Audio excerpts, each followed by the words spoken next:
Hi, everybody. Hi, Dolores, and hi, Lana. Lana says happy Saturday, or she said happy Saturday long ago.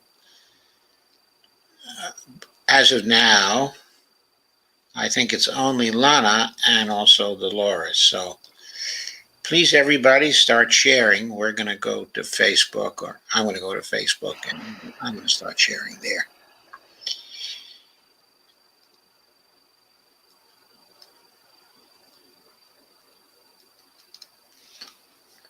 There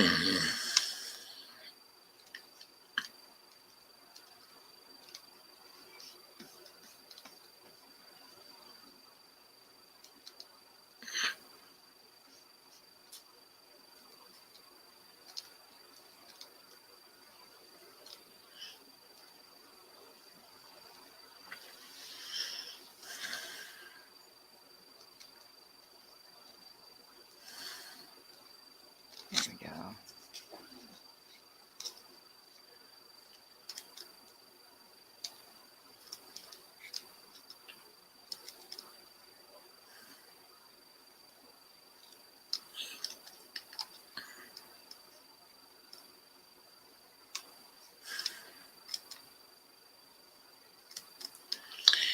Hello, everybody. I hope you can hear me. Hey, everyone. I'm taking a few minutes to share on Facebook.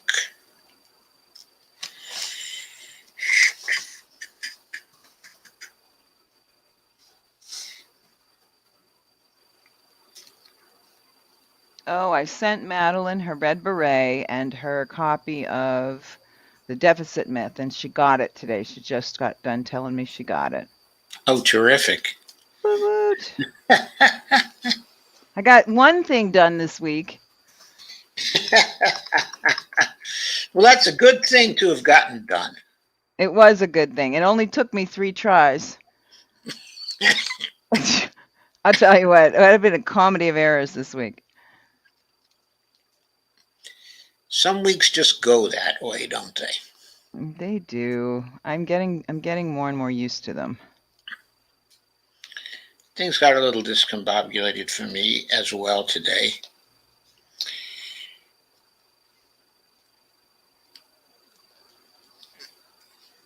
Not sure exactly why, but they did. So let's see what else we've got. I think I am missing something that is pretty important to share. What's that?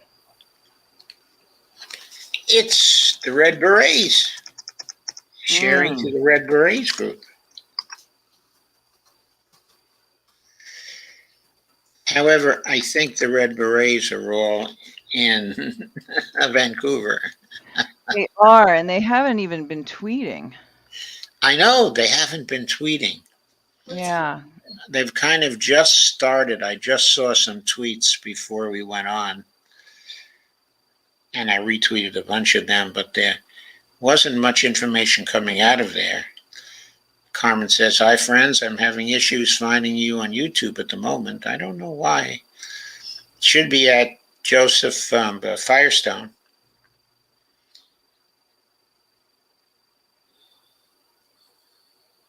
I'm pretty simply labeled on YouTube. Yes, you are. Although there's a Joe Firestone that's J-O that comes up often when I try and search for you, and it's a pain. Oh, J.O. Firestone is a comedian. Yes. Yes, but every once in a while I feel like the algorithm takes hold and I can't find you. Maybe that's what's happening to Carmen. Could be. Could be.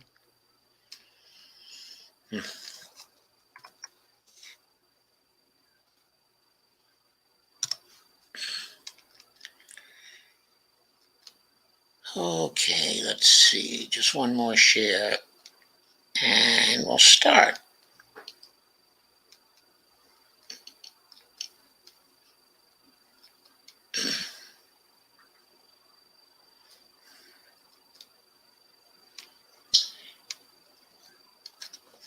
So did you happen to see the discussion I had with Sharif last time? I did not get through all 3 hours of it, but I got through more than half of it, and it was a good discussion. Okay, you're probably going to lose me in a second because I just knocked my headset off. Can you still hear me? Okay, Lisa's gone for the moment, but she'll be back soon. She will be back soon. She knocked her headset off and is in the process of readjusting it. Lana says hi to Dolores, hi Kay, and Kay says hi to Lana. Okay, Lisa, your microphone is now muted.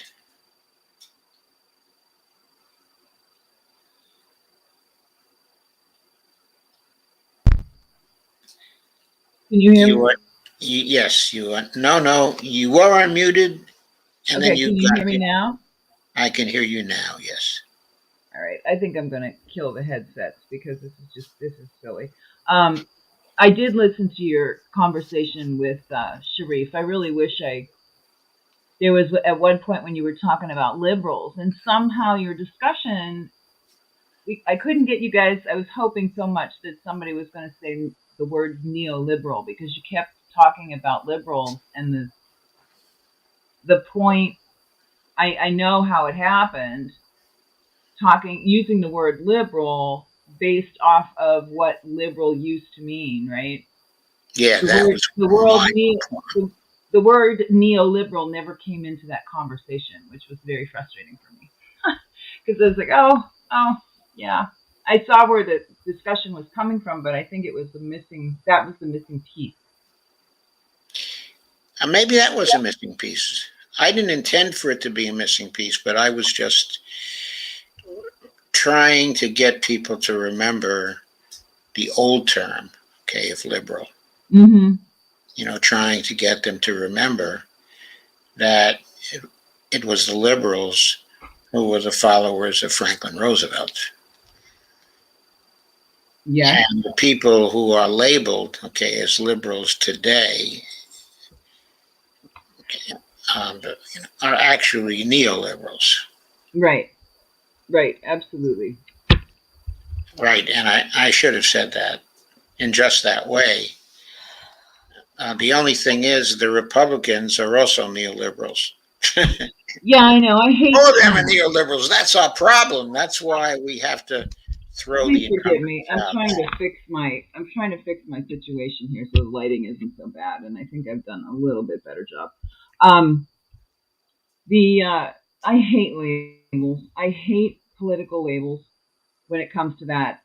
You know, liberal, neoliberal, Democrat, Republican, neoliberal, neocon. They're all neoliberal, neocon. We're back to splitting hairs on that. It seems like they're designed to confuse rather than to clarify. Hello, Holly. How are you tonight? And Carmen says, found it. Hi, all. Lana says, hi, Holly. I heard you are a fellow language nerd. Oh, Lana is a language nerd from way back. Yeah, Lana's very concerned about the origin of words and names and things like that. And there's Dolores. Hello, Dolores. Hi, Kay. Hi, Holly. Hi. Hello, Carmen.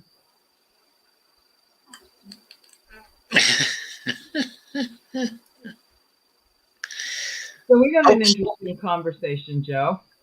You've got quite a few very interesting articles that tie together very well, I think. Well, just a few, not actually quite a few. Well, a few. I deliberately designed it not to be quite a few. Sometimes, when I do not have a co host, I come in with 6 or 7 different articles, and that's quite a few and very hard to get through. But now I can relax a little more. Okay, so let's get the first of these. Let's remove the promo now. Okay, entirely removed.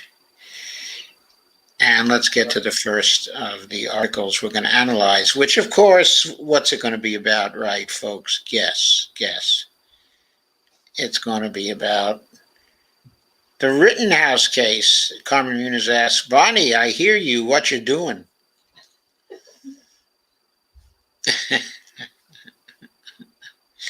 Lana says, I resemble being told I am in denial. Laugh out loud. I wasn't telling you that you were in denial, was I? But I really think people are. They have an in denial problem.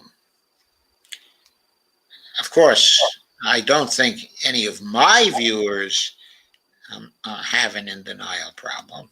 I think it depends on the time of the day for me. It probably depends. I don't know if it's denial or if it's more this topic, cognitive dissonance of some sort. The stuff is all really, really heavy, and there are no easy answers. And it seems like it just keeps getting worse by the day. It seems to keep getting worse every month also. Okay. But as Mike Norman was saying today, you got to be positive. You got to be positive. Okay, I Mike. know it's hard. I have troubles like that all the time. But you just got to be positive. I don't know. I think we've got to get damned angry. Yeah, I think so too. I was talking to my friend Steven today, and we were talking about, what's going to be the Democratic Party's get you to the polls, slogan this time around. Please excuse the French, but it was fuck you no matter who.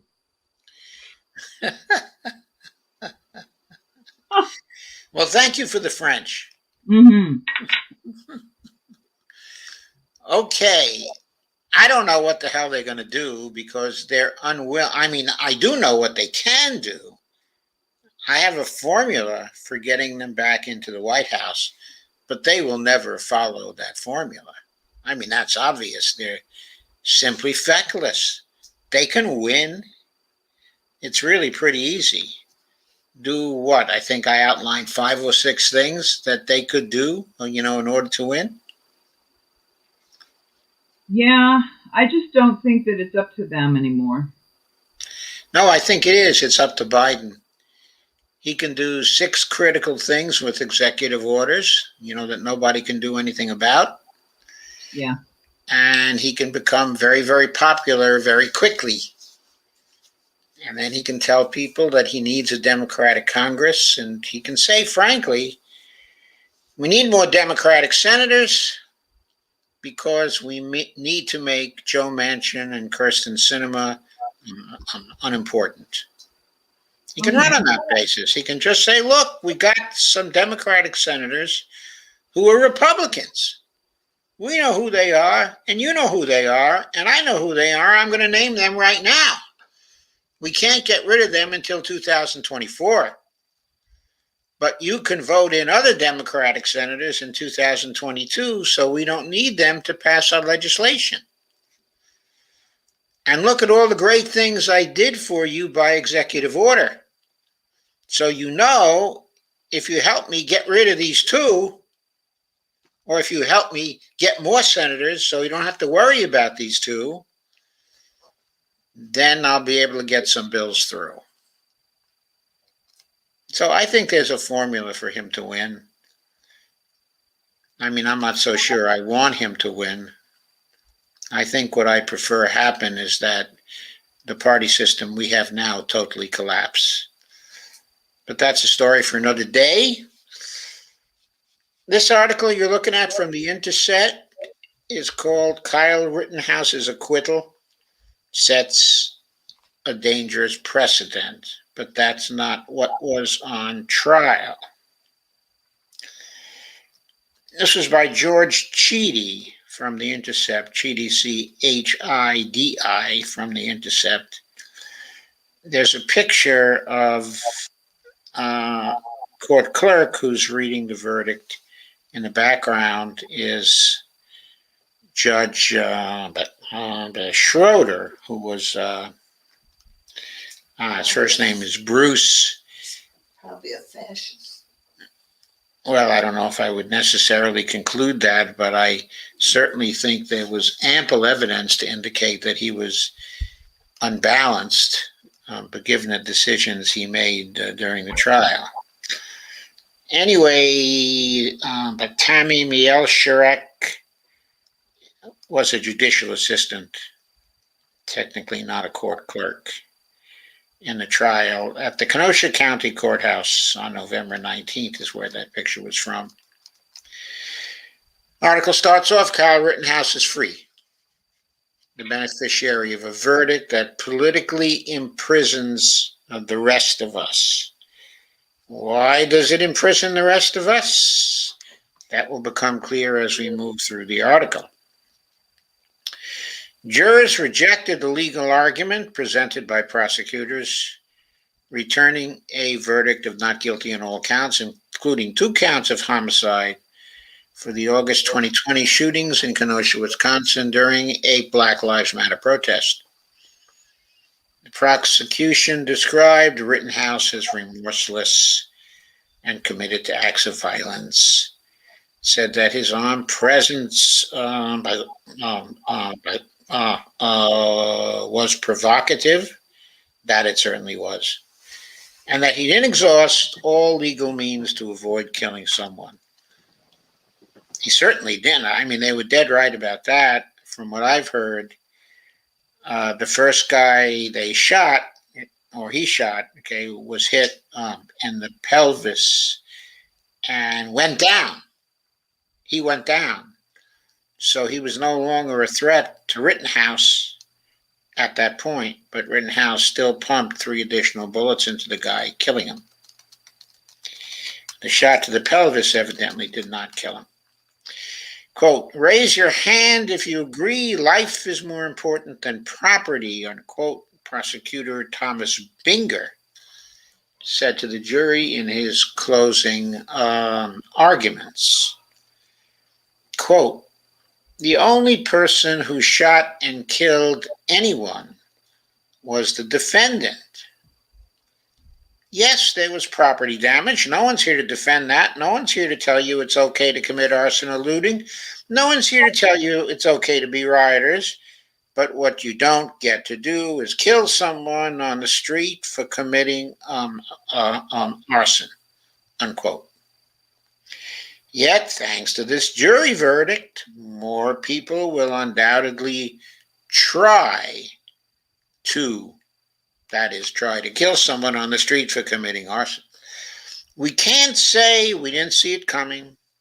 Judge Bruce Schroeder's decision to allow the men laying dead at Rittenhouse's feet to be called, quote, looters, unquote, or, quote, the rioters, unquote, but not, quote, victims, unquote, set a tone that continued ruling after ruling. Yes, one of the people Rittenhouse shot, by Gage Grosskreutz, and there's a name to conjure with, was armed. Sheedy, the author, says, I find that insufficient justification for the death of 2 other men. In other words, Grosskreutz wasn't killed by Rittenhouse. Yeah, and he was... Rittenhouse killed 2 other people. Wasn't the person who lived, was he the last person that he had shot? Or don't we know? I think Grosskreutz was the last person he shot. Yeah, okay. Yes. And he was the only one who was armed. No, the legal argument failed. And that was the only argument jurors were ever going to hear in court. But it's not the only question that you and I as American citizens have to wrestle with. And here the article gets to the real point. Here's the argument that the jury couldn't hear. In exonerating Rittenhouse, the jury has given license to every violent extremist in America to arm themselves and look for trouble amid their political opponents, wherever they might be. Yes, it may be that it gives a license to fascists to arm themselves and look for trouble, but if extended, it gives the same license to anti-fascists too. It's a two-way street. And we're in the middle.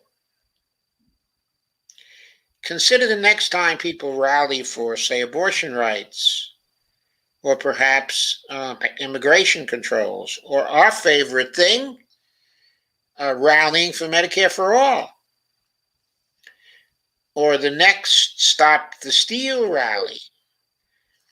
A free Kyle Rittenhouse means we will now be met with two camps of armed protesters, possibly from around the country, because as you know, Kyle Rittenhouse came across state lines to go to Kenosha, Wisconsin.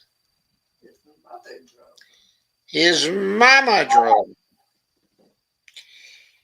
Each squad waiting for an opponent to twitch suspiciously in a way that will allow excuses to fly along with the bullets. A body count begins today with this verdict. Every time a Proud Boy or a neo-Nazi opens fire at a Black Lives Matter rally or its equivalent in the future, they will have Rittenhouse's defense on their list. On their lips, sorry. Not on their list, on their lips. The thing is, you can't convict a man for the things you fear others will do in his name. I know that. There's no way to argue that in court without creating a mistrial. It is not a legal argument. It is a political argument. Schroeder also barred prosecutors from linking Rittenhouse to the Proud Boys, though Rittenhouse had become friendly with the violent and bigoted group in the days following the street killings. It was one of many pronouncements meant to sever the legal question of Rittenhouse's guilt from the political ramifications of an acquittal. But it is from conjecture like this that we make decisions about what our society and our laws should look like in the future. Court is meant to do something very specific, to ask 12 jurors to uphold the law as it stands. We don't ask jurors to make the law. That's on us. We have a responsibility to see what decisions are made, and then to change the law to make sure the decisions we hate are never made again. Surprisingly, Georgia is doing the kind of legal rewriting that's necessary. When the video surfaced of Travis McMichael, his father Greg McMichael, and their neighbor William Roddy Bryan shooting Ahmed Arbery dead while jogging in Brunswick, Georgia last year, public outrage was immediate and condemnation widespread. And while in the Rittenhouse case, powerful forces acted to defend Rittenhouse against consequences, it was clear, especially to Georgia Republicans, that the legal defense of self-defense for the McMichaels and Bryan in the wake of the citizen's arrest could not be given the breadth of any legitimacy. Georgia is a purple state with a very different set of racial politics than Wisconsin. I'm sort of under the impression that Wisconsin is a purple state itself, and maybe even more blue than purple. I think still in presidential elections, it's 50-50 in those elections. 2016, it went for Trump. 2020, it went for Biden. Before 2016, it hadn't gone for a Republican at the presidential level for a very long time. Once public opinion became clear, the state moved to contain the political damage that the killing created and diminish the chance that Arbery's killers would be acquitted. Right in the middle of the presidential race in Georgia, it had become the mother of all political contests. Georgia's Republican-controlled legislature still managed to pass hate crimes legislation after decades of obstruction. So great was the revulsion and the fear that Arbery's bloody shirt would be the veil through which the world would see the state. In Georgia's next legislative session, the state repealed statutes that allowed for citizens' arrest. The Glynn County Court had to sift through 1,000 potential jurors to find 12 who might be considered fair, because hostility to the defendants had become that widespread. Defense attorneys working for Arbery's killers were left to grandstand and shock in ways they apparently hoped could draw a mistrial. Kevin Guff, the defense attorney for Bryan in the case, argued last week in court to bar, quote, any more black pastors from attending the trial after seeing Al Sharpton in the gallery with Arbery's mother, suggesting that high-profile black clergy could influence the jury. McGuff later apologized for his comment, but still reiterated this argument in a motion Tuesday. The judge rejected it. A conclave of black pastors answered Guff's challenge on Thursday, flooding the courthouse grounds in a sea of well-tailored three-piece suits. Pastor Jamal Bryant of the New Birth Missionary Baptist Church near Atlanta stood on the courthouse steps and called Brunswick as, quote, our generation's Selma, unquote, and a place of renewal for the fight for civil rights. Clergy carefully crafted their message Thursday around diminishing the risk of giving Guff what he wanted. That is a mistrial. Quote, we as pastors, black, white, and any other faiths as well, wanted to come together in unison to pray, said Pastor Lee May, leader of Transforming Faith Church in Decatur, Georgia. Quote, this is a prayer vigil by the pastors. We're not here to protest. We're not here for any civil disobedience. We believe that prayer will make a difference, unquote. May warned everyone he had spoken with to be on their best behavior. We don't want to cause any kind of trouble to change the trajectory of this trial, unquote. But Travis McMichael testified Wednesday describing his actions leading up to Arbery's death, but for the jury. Doing so opened him up to withering cross-examination from prosecutors who highlighted how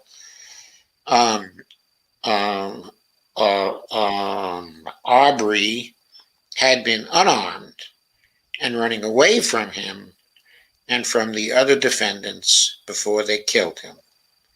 Closing arguments will begin Monday. I think with the evidence that I believe is so strongly against their clients as it relates to the murder of Arbery, they're doing everything they can to try to get a mistrial, said, I guess it's Mauli Davis, A prominent civil rights attorney and activist in Georgia closely following the case. Quote, it's a strategy that defense attorneys employ. You push as hard as you can and hope for an error, unquote. It's a Hail Mary play from the defense. Quote, everything that happens out here is a matter of our First Amendment right to protest and to be heard, unquote. Davis continued, quote again, I think when you blur those lines and you try to prevent people from being able to voice their displeasure with the way the system has treated this case thus far, then you're in a real problematic space. You can't prevent people from speaking out, even though people have a right to a fair trial, unquote. And Chidi now says, I now have to wonder if that's still true. Kyle Rittenhouse's gun can veto the bullhorn.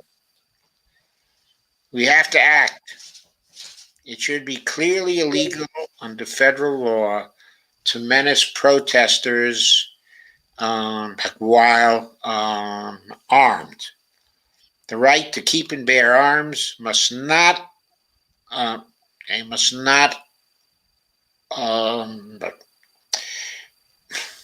right to keep and bear arms must not obliterate the right to peacefully assemble.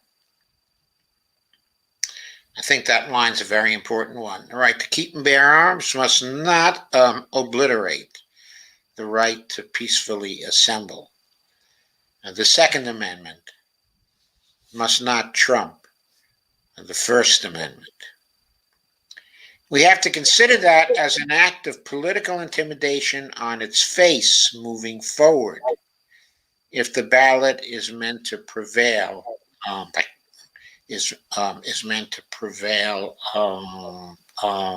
over the bullet. A good line to end that article with. Any questions?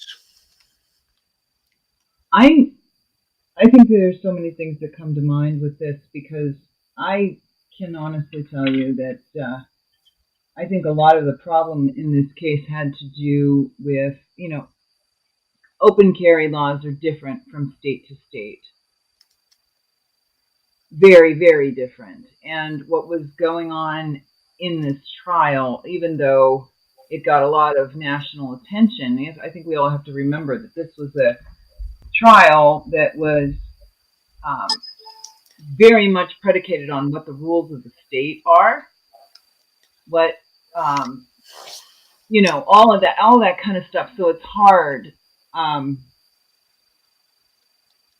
It's just not so cut. It's not so cut and dry as far as it being intuitive to everyone as to what the circumstances are, because what went on here is ridiculous. Like, how do you shoot someone in the pelvis, knock them down, incapacitate them, shoot them 2 more times and kill them, and that be considered self-defense? That doesn't make any sense on any level to me at all.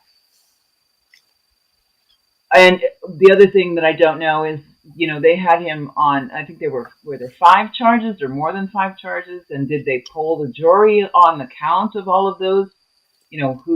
How many jurors found him guilty? How many jurors did not?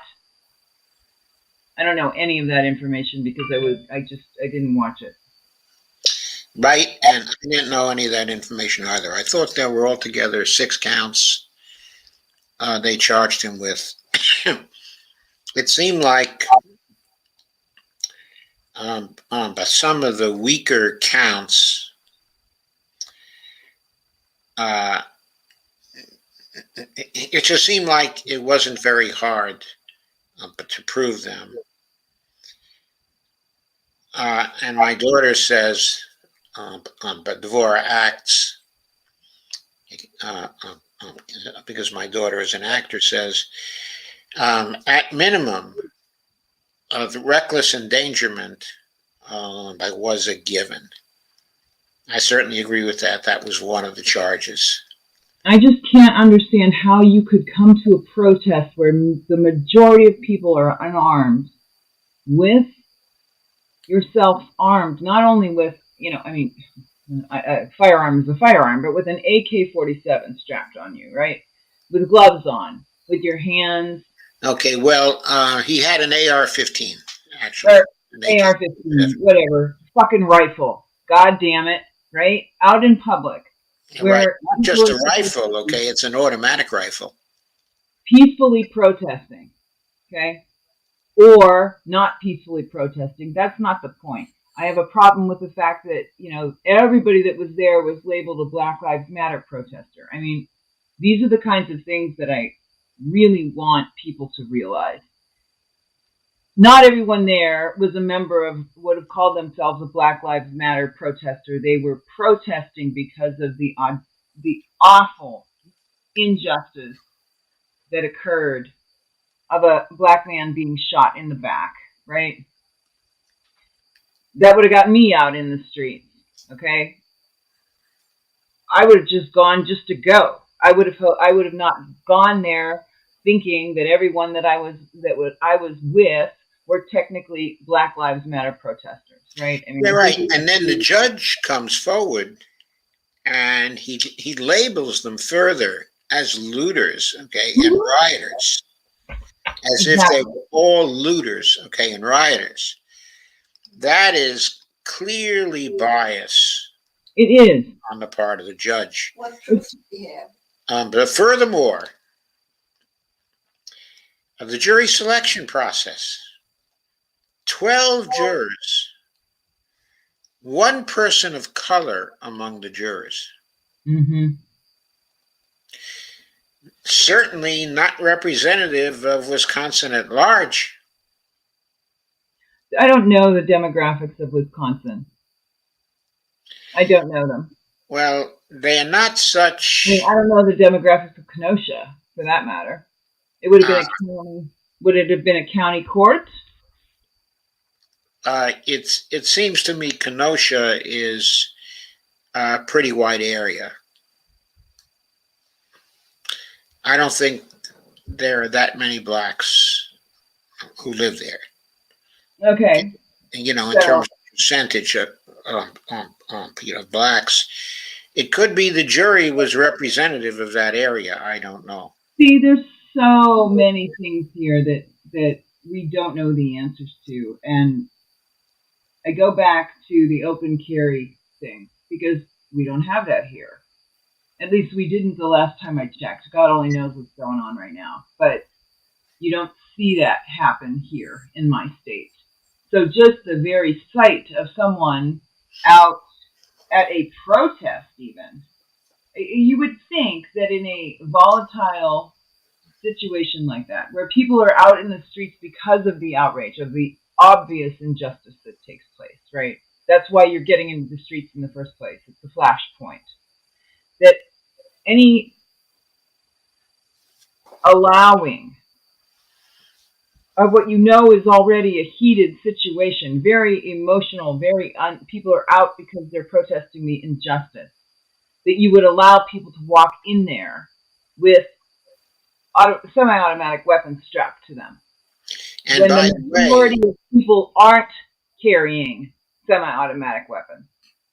Right, okay. And by the way, there's film of Kyle Rittenhouse, who's walking to the scene of the protest, and he is walking to the side, okay, of police Humvees. Yeah, I know. I know that he approached the police and they were very friendly to him. They were very friendly to him. They allowed him to pass through. They were quite aware that he was coming with an automatic rifle to that particular protest. 18-year-old kid. 18-year-old kid. It was certainly a case where the fascists staffing the police department thank you. were friendly to another fascist who was walking to the protest and who was intending violence against the protesters. At least fascist tendencies. I mean, I think that's really the problem, is that the society that we are functioning under with this law and order has so many fascist tendencies to it now that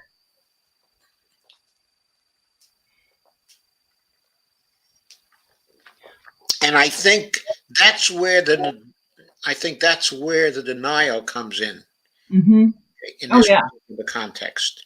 Yes, absolutely. I mean, I'm still in this place where people that I align myself with and deal with on a regular basis, they can't handle even me using the word fascism.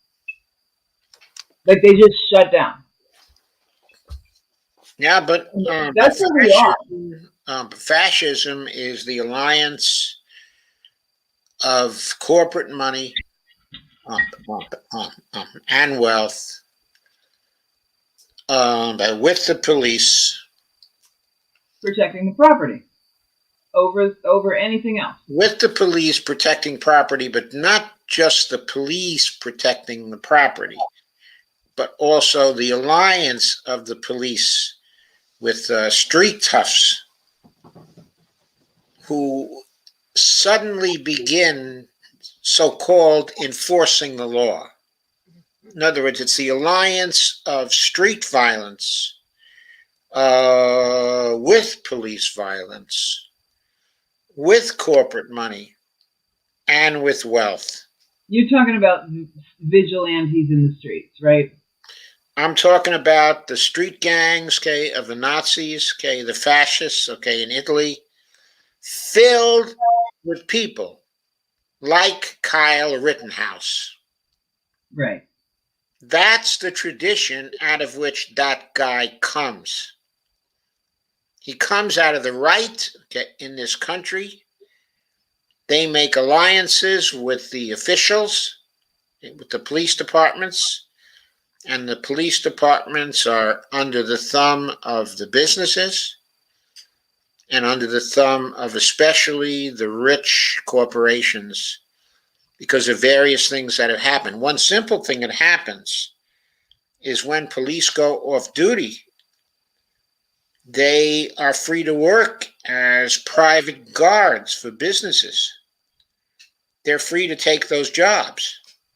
So in many cases, they're being directly paid by corporations to protect their property. So of course, they have a bias towards property over life because they're being paid to protect property. I think they have a bias over who they want to control. They And have that right. property is the way to align yourself through the legal system up through the power structure and connect directly to the corporations. And Yes, I will. I think that's a very good way to put it. They have a bias about who you want to control. Well, yeah. I mean, that's what this is, in my opinion. And I'll even take it one step further. This whole thing seems like a bad B movie. It really does to me. I mean, you get an 18-year-old who gets trucked in across state lines with his goofy mother, and I don't even know if his father was there. Walks right up to the cops. Here I am, la la la. Shoots 3 people, kills 2 of them, goes to court, and gets off with a self-defense on all 5 counts or whatever it is. Right, and gets off with self-defense because the existence of a crazy law in Wisconsin that had been passed by the legislature in recent years because a bunch of ideologues took over the legislature. I mean, I don't know. The 3 people that were killed were made to look like, being responsible for what happened in the streets of Kenosha.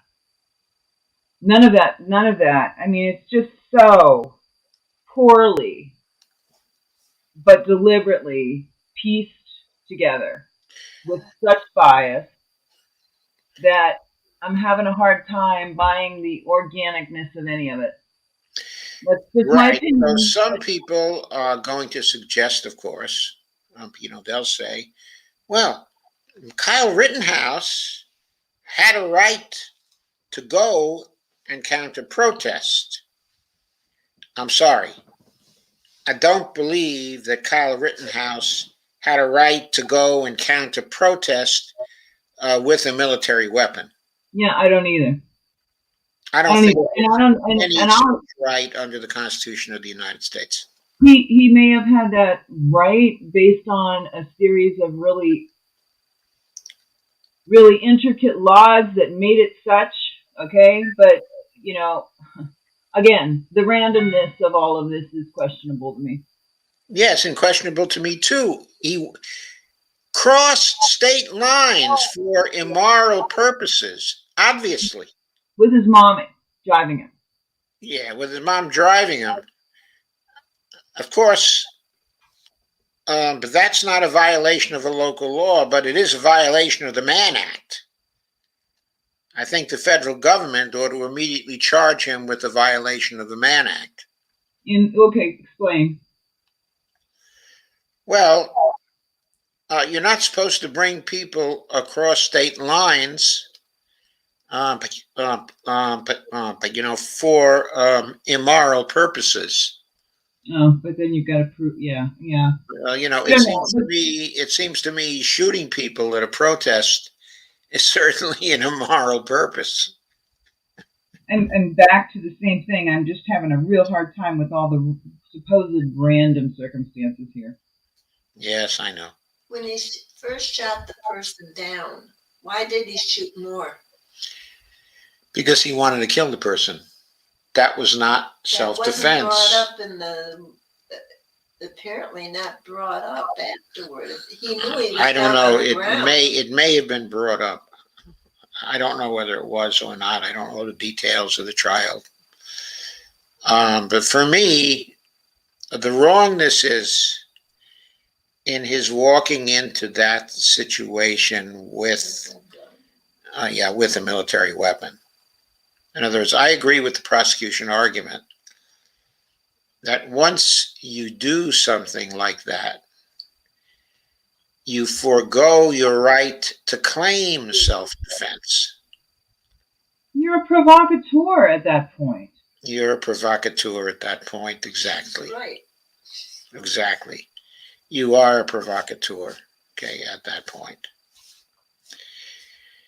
Okay, so let's leave that first article, but let's note that it makes the very important point that self-defense laws in these various states have to be changed, or we're going to have a lot more situations like this.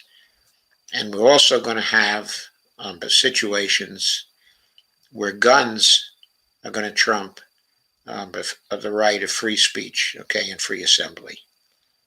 The Second Amendment is going to trump the First Amendment. If that happens, we're going to have civil war here in the United States. That's it. Because the other side is not just going to lie down and die. They're going to reply in kind. And you would too. Well, again, this is very uncomfortable for me because it feels deliberate. Okay, I mean, yes, it feels like a situation which was manufactured by the police, by the right-wing movement. Yes. Right. And I think that they've been at it for a very, very long time. Right, and they're trying to create a situation of terror. Mm-hmm. Yeah. And the fact that he was exonerated in this case contributes to the development of a terror movement, because now the right will put people who are armed into many questionable situations. And of course, the left, or, I shouldn't even say the left, it's not even a matter of right, okay, and left, but the people who are protesting are bound to bring guns to the situation to protect themselves. And that, of course, is exactly what the right would like to have happen. But I don't see that protesters are going to have a lot of choice. Well, I don't think that they're going to have as many people willing to get out into the streets and protest either. I mean, there's so many. Yeah, There are right. so But the many people perspectives who are there. willing to go out and protest, and those who are willing, are going to be those who are willing to fight, and those who are willing to use guns. And that's then a very dangerous type of climate that we're creating here in the United States. It's a climate that we have to stop. I would just sincerely hope. I don't know why this is so hard. I would sincerely hope that people would be very much aware of, if you're going to go to a protest where you're going to do a die-in out in front of Pfizer in New York City, that's one thing.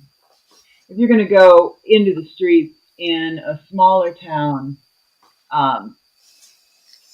where you're going to have more provocateurs, I'm just going to be honest, okay? Because I think this is a bait, okay? This is a situation that they have set up to bait people into. I'm going to be honest.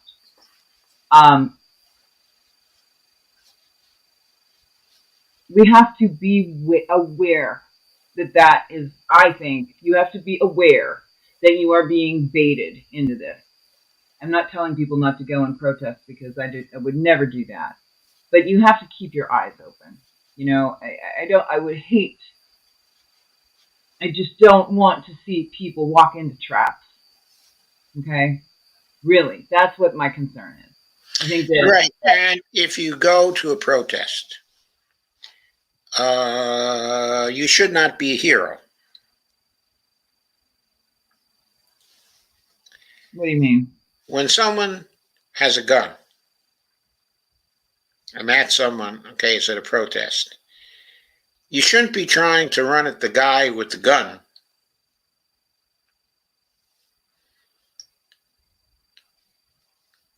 I don't think that these people were trying to be heroes. I think they were trying to assess what they felt to be, and rightfully so, a very unstable, risky situation.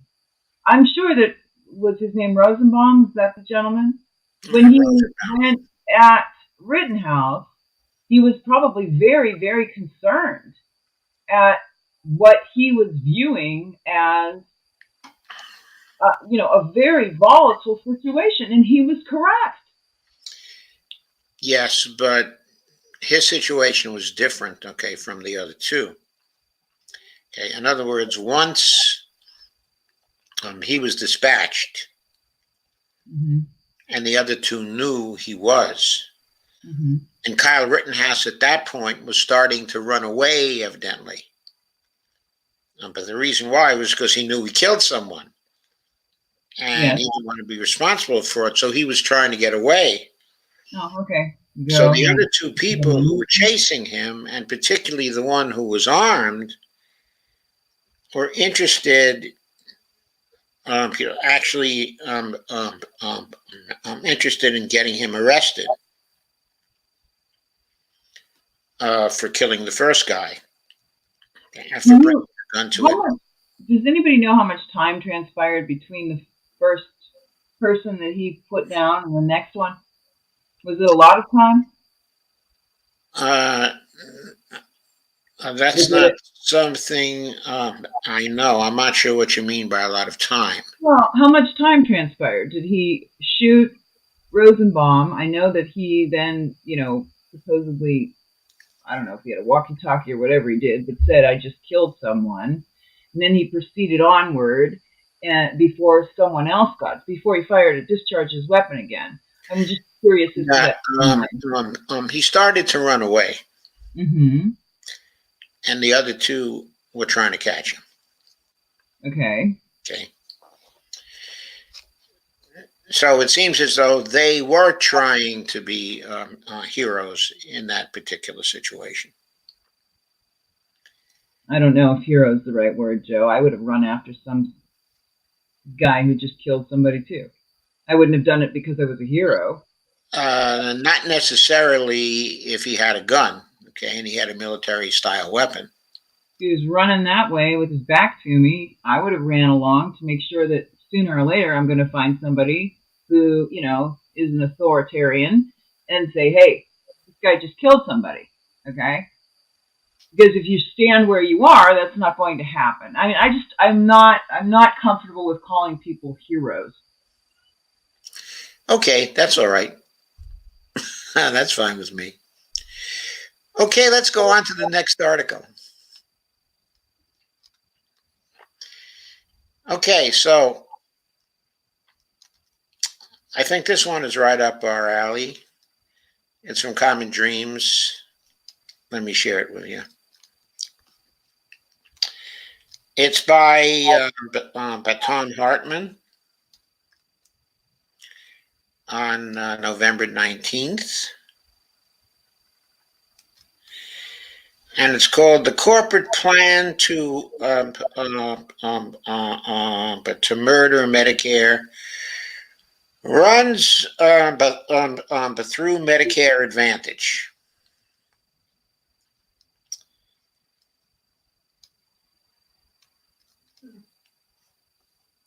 If they can move more than half of Americans off by traditional Medicare and onto these corporate plans, it will provide the political cover to kill off Medicare altogether. And they're nearly there now, says Tom. And the article goes like this. In 2003, George W. Bush set up the destruction and privatization, of Medicare. The end of real Medicare is getting closer every day, and Congress and Medicare's administrators are doing nothing. Last Friday, the Centers for Medicare Services, CMS, announced a 14.5% increase in Medicare Part B premiums, raising the monthly payments by the lowest income recipients of Medicare from $148.50 a month to $170.10 a month by next year. So raise the price by roughly 22 bucks. That looks like close to $22 per month. So your Medicare Part B premiums is what they're talking about as far as your supplemental plan. Right. For Medicare. So this is people that are on Medicare, 65 and older, straight Medicare, which is what is much, much better than a Medicare Advantage plan. And Part B is the reason, well, there's also the D donut hole stuff, but Part B is the reason that you need that supplemental. Right.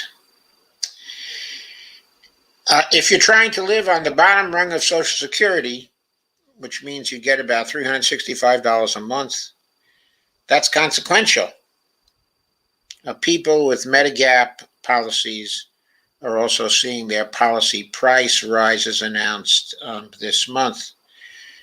2 months ago, I wrote about the Medicare Advantage scam, and now it can screw consumers. This price hike, though, raises the larger issue of what's happening to Medicare itself and whether the entire system may be out of business in a few years, in part because our government is being robbed blind by all these so-called advantage, quote-unquote, plans. It all began with George W. Bush, who spent most of his life openly and proudly campaigning to privatize Medicare and Social Security. In 2003, Congress and the Bush administration rolled out a privatization option, allowing private for-profit insurance companies to sell policies branded as Medicare Advantage to gullible seniors who think they're buying the actual Medicare Parts A and B. As a result, today, companies eager to rip off seniors are flooding the market particularly with TV advertising.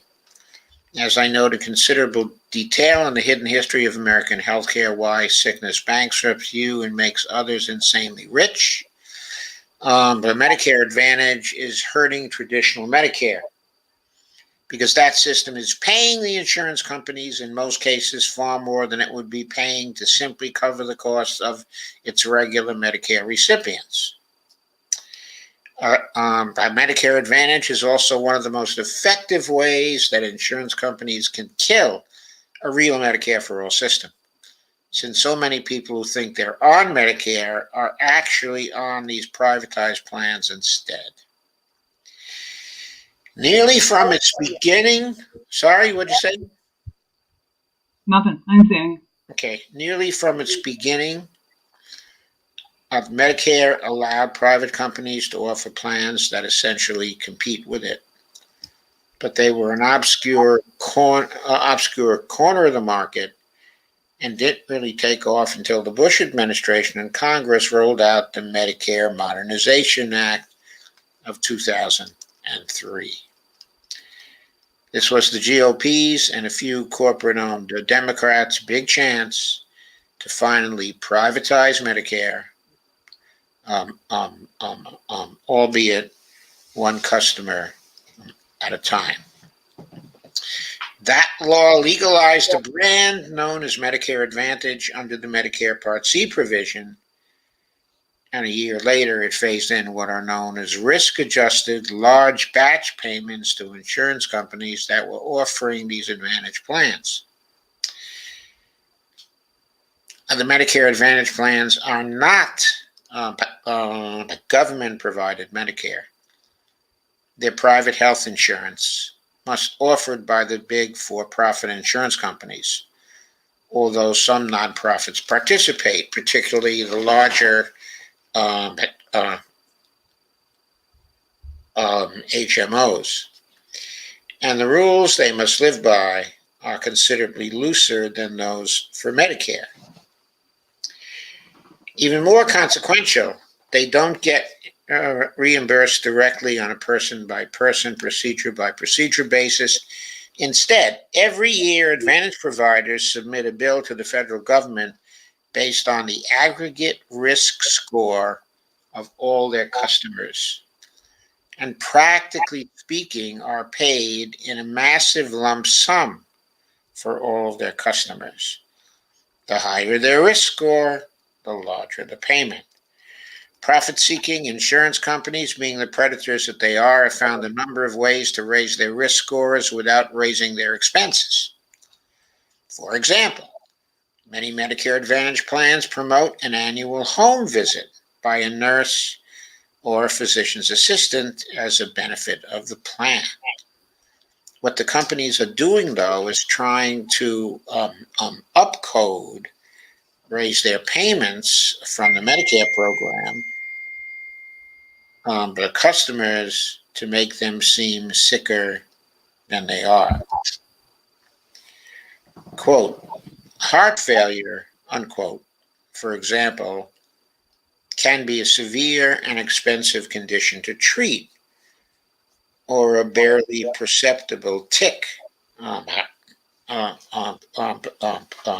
which appears on an EKG that represents little or no threat to a person for years or even for decades. Depression is similarly variable. If it lasts less than 2 weeks, there is no reimbursement. If it lasts longer than 2 weeks, it's called a major depressive episode and rapidly jacks up a risk score, and thus the payments to the insurance company, even if it provides no services. The home health visits are so profitable that an entire industry has sprung up of companies that send nurses out on behalf of the smaller insurance companies. In 2014, the Center for Public Integrity published an in-depth investigative report titled "Why Medicare Advantage Costs Taxpayers Billions More Than It Should." They found, among other things, that one of the most common scams companies were running involved that very scoring of their customers as being sicker than they actually were, so that their reimbursements were way above the cost of caring for those people. Here are a few quotes and summaries in my words from the report. Quote, risk scores of Medicare Advantage patients rose sharply in plans in at least 1,000 counties nationwide between 2007 and 2011, boosting taxpayer costs by more than $36 billion over estimated costs for caring for patients in the standard Medicare program. Quote again, in more than 200 of these counties, the cost of some of the Medicare Advantage plans was at least 25% higher than the cost of providing standard Medicare coverage.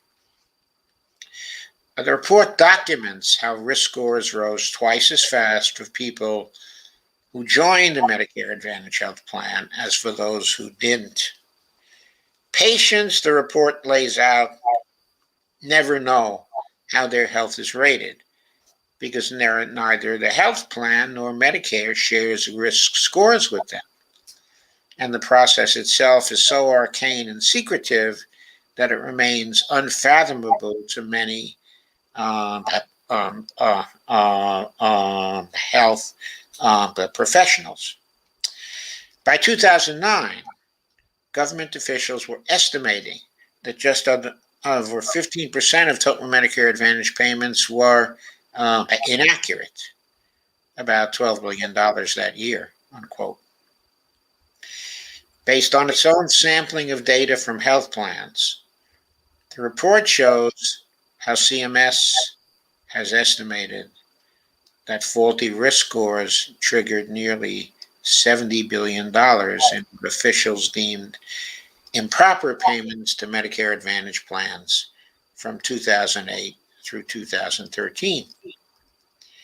CMS decided, according to the report, not to chase after overcharges from 2008 through 2010, even though the agency estimated through sampling that it made more than $32 billion in improper payments to insurance companies offering Medicare Advantage plans over those 3 years. CMS did not explain its reasoning. By the way, 2009 and 2010, of course, were years of a Democratic administration. So there was no change in these practices between the Republican administration of Bush and the Democratic administration of Obama. Next, the report documents how Medicare expects to pay the health plans more than $150 billion in 2014, which was the year the study was published. Companies are almost never nailed for the overcharges, and when they are, they usually pay back pennies on the dollar. For example, when the Office of Inspector General, Health and Human Services, which oversees Medicare, audited 6 out of the hundreds of plans on the market in 2007, they found that just those 6 companies had been overpaid by an estimated $650 million for that 1 year. As the Center for Public Integrity states, quote, CMS settled 5 of the 6 audits for a total repayment of just over $1.3 million out of the $650 million. Amazing. The Centers for Medicare and Medicaid Services also in 2012 decided to audit only 30 plans a year going forward. As the CPI noted, CPI is the Center for Public Integrity, quote, at that rate, it would take CMS more than 15 years to review the hundreds of Medicare Advantage contracts now in force. And that's 15 years to audit just 1 year's activity. Joe, there's so much wrong with this article. I have to say this out loud. It's nothing against Tom Hartman if he wrote this article or wherever this information came from, but I worked in this industry during this time.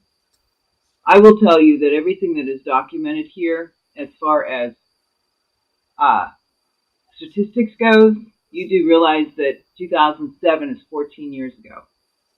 Yes. $650 million in the grand scheme of things of running healthcare in America for seniors today. That's nothing. Is nothing. Okay? And this is I'm going to get really upset here because this is crap. The parallels that are being drawn in this based on the data, people listen to this stuff and they're thinking about today, and you're extrapolating information from 15 years ago in some situations. They didn't touch what was going on in 2009, 7, 8, 9, because they knew that the Democrats were going to try to do something with the next president to overhaul healthcare at large. Something else you need to understand is that they blame the Republicans for Medicare Advantage plans here. Let's all just take a couple steps back and realize that it was the ACA who sent Medicare Advantage into hyperdrive. Yes. Okay, which never is mentioned in here, very coincidentally. CMS. Yeah, I don't think that's necessarily a coincidence because Tom Hartman has a definite bias Right. towards the Democrats. I'm being very constrained here. Oh, please don't be constrained. No. I'm going to be, because Tom Hartman is on the side of through the states. Okay, so I don't want to make an enemy out of the man.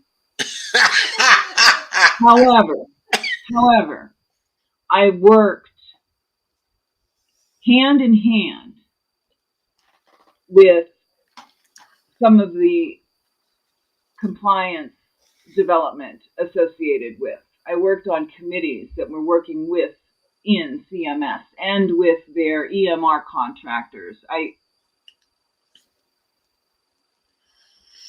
Folks, CMS is now run by the insurance industry. If you haven't figured that out by now, I'm telling you, it is. The insurance industry also owns your healthcare delivery systems. They have been vertically integrated. Medicare Advantage are plans that are underwritten with your Medicare tax dollars, and they are underwritten by the same insurance industries that have vertically integrated your healthcare delivery systems. They own your hospital systems. It goes on and on and on and on and on. $160 million is a rounding error. Literally, it's de minimis. It means nothing. Now, the $650 million is a rounding error. Yes, that's what I said. It means nothing. Zero. It's infuriating that these kinds of statistics in this time frame is being extrapolated into today. You cannot fix the ACA. It was written by the insurance lobby, and it was a giveaway to the insurance companies. Period. The end. They are running CMS.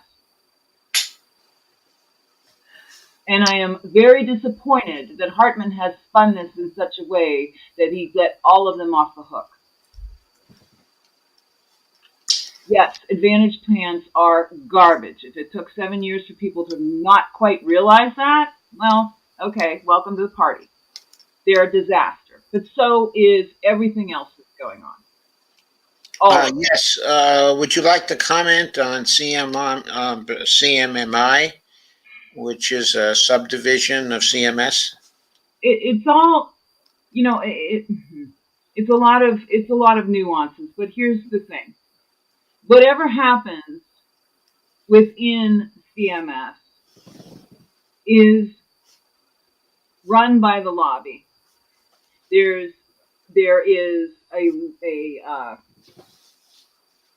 a process for influencing MedPAC, which dictates your final rulings that come from the federal registry that dictate every aspect of Medicare and Medicaid.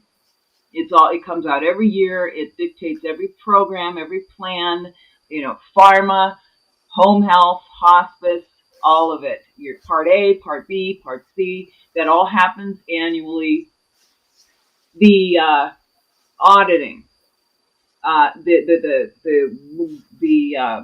going back to something that he said earlier about how the health industry professionals don't understand and it's invisible to them, this upcoding. That is such horse shit. Your physicians and your clinicians code. They code. They're called comorbidities. They have to assess the patient. They have to document it all. They have to define what those comorbidities are, and they've got to put them in codes, and the resulting outcome is an upcode. But that is not a fault of the operation, which is home health, that will allow you to have a nurse come to your house so you don't have to get up and get your ass down to the hospital because they don't keep you in the hospital anymore. This is not a fault of the clinicians. This is not a fault of the medical people who are trying to take care of you. This is not a fault of practicing medicine. These are insurance protocols and profit motives and the insurance company itself, which has now infiltrated CMS. So Tom Hartman right now is like, not my friend. He's not yours either. This is all I have a question for you. But the insurance companies are upcoding, aren't they? The insurance companies don't upcode. The clinicians that are taking patients in, that are part of their network, okay, that have doctors that are participating in Medicare Advantage plans. Why? Well, because they're underwritten by the same insurance company that owns the hospital system that you go to. I'm sure that Kaiser has a Medicare Advantage plan, okay? Oh, not only do they have a Medicare Advantage plan, they forced us into a Medicare Advantage plan last November. Okay, well, so when you go in, when you go in to see your clinician, all right, if you have a Medicare Advantage plan, yes, and it's the first time that you're going to see your doctor, let's just say because you got a new doctor, all right, they're going to do an assessment on you, or if you have an acute episode where you're into the hospital and then you're coming out and you've got to be on home health because you don't qualify to go into a skilled nursing facility and you need help, and they're going to come out and take your blood pressure and change your IV antibiotics or whatever it is that you need to have done. Right. They're going to come out, the nurse is going to come out, and that nurse is going to do a full assessment on you, okay? And if you have diabetes, if you are depressed, if they miss that, then they're not servicing you well. Okay? Yes, of course. If you, and any other comorbidity is what it's called, they are supposed to flush that out and to find that. The insurance companies aren't coding, the clinicians code. Okay? Now, once the clinicians code things, then they do things called a scrub. They are sometimes automated, where they will go through and they will look at the coding that has been done, and your quality assurance teams will go through and review the clinical notes and decide whether you either missed something or not. But I will tell you that deliberate upcoding is fraud. So throwing around the words upcoding is synonymous with fraud. Because if you are a patient that has a true comorbidity, that's not upcoding. That's how sick you are. Okay? So I will also tell you this, because I worked in home health for 6 years. I was in for 10, but 6 of those years we were doing home health. Home health is being starved. Okay? So this is a narrative to potentially cut back even further on the home care that people need, because they don't keep you in the hospital anymore to allow you to recover to be able to be discharged safely. You need that stuff. So what I'm trying to get at here is, someone comes out to do a home health assessment on you, I am going to believe that that clinician is there to do that appropriately. Okay? They are there to take care of you. It's usually the exact same person that's going to come out and take care of you, trying to keep you healthy and maintain your health. They're the ones that put the codes in the system. They're the ones that are documenting what it is that is wrong with you. So there are a lot of things wrong with this article from my standpoint. But Tom Hartman has not done what I've done. And Tom Hartman is not a clinician. And it's very easy to go back into old reports and dig up 15-year-old data that doesn't mean shit in today's world. A lot of these statistics, the Affordable Care Act wasn't even put into place. So forgive me, that's where I'm coming from with all of this. The bottom line in here is, we have to get the insurance industry the hell out of healthcare. We've got to get for-profit underwriting the hell out of healthcare. And this mishigosh pisses me off because I know better. Okay, let me ask you a little further. Okay. With respect to CMMI and the direct contracting entities program, okay, in CMMI, what's going on with that? Oh my God, what isn't? But CMMI, that's out of that. Isn't that where? That's where Liz Fowler is. Liz Yeah, Fowler, she's Liz Fowler is writing healthcare policy. That's where the DCEs are coming from. Exactly. That's the direct contracting entities, which basically just allows your doctor, if he is your doctor, if you just got yourself a Medicare supplement plan, if you go to that doctor can throw you into, without telling you, you are now going to be part of this direct contracting entity, which then changes your insurance coverage without you knowing it. Which is another whole heinous piece of this puzzle, but it is a pilot. They were going to expand it into 52 places or whatever. Right now it's in, I think, 5 or 6. My wonderful Pittsburgh, Pennsylvania is one of them. And they put a stay on the expansion, and now I understand that there's legislation to try and stop what's happening with the 5 areas where they are still doing this right now. Anything that happens with any of this does not have to go through Congress. That's the problem. Yeah, that's the problem. And the problem is also that CMS has been captured by the companies. Mm-hmm. And that's not at all surprising because Liz Fowler was the gal who wrote the Affordable Care Act. Yeah, and I'm really upset with where Hartman's coming from with all of this. And I'm going to give him the benefit of ignorance, but I'm not real happy.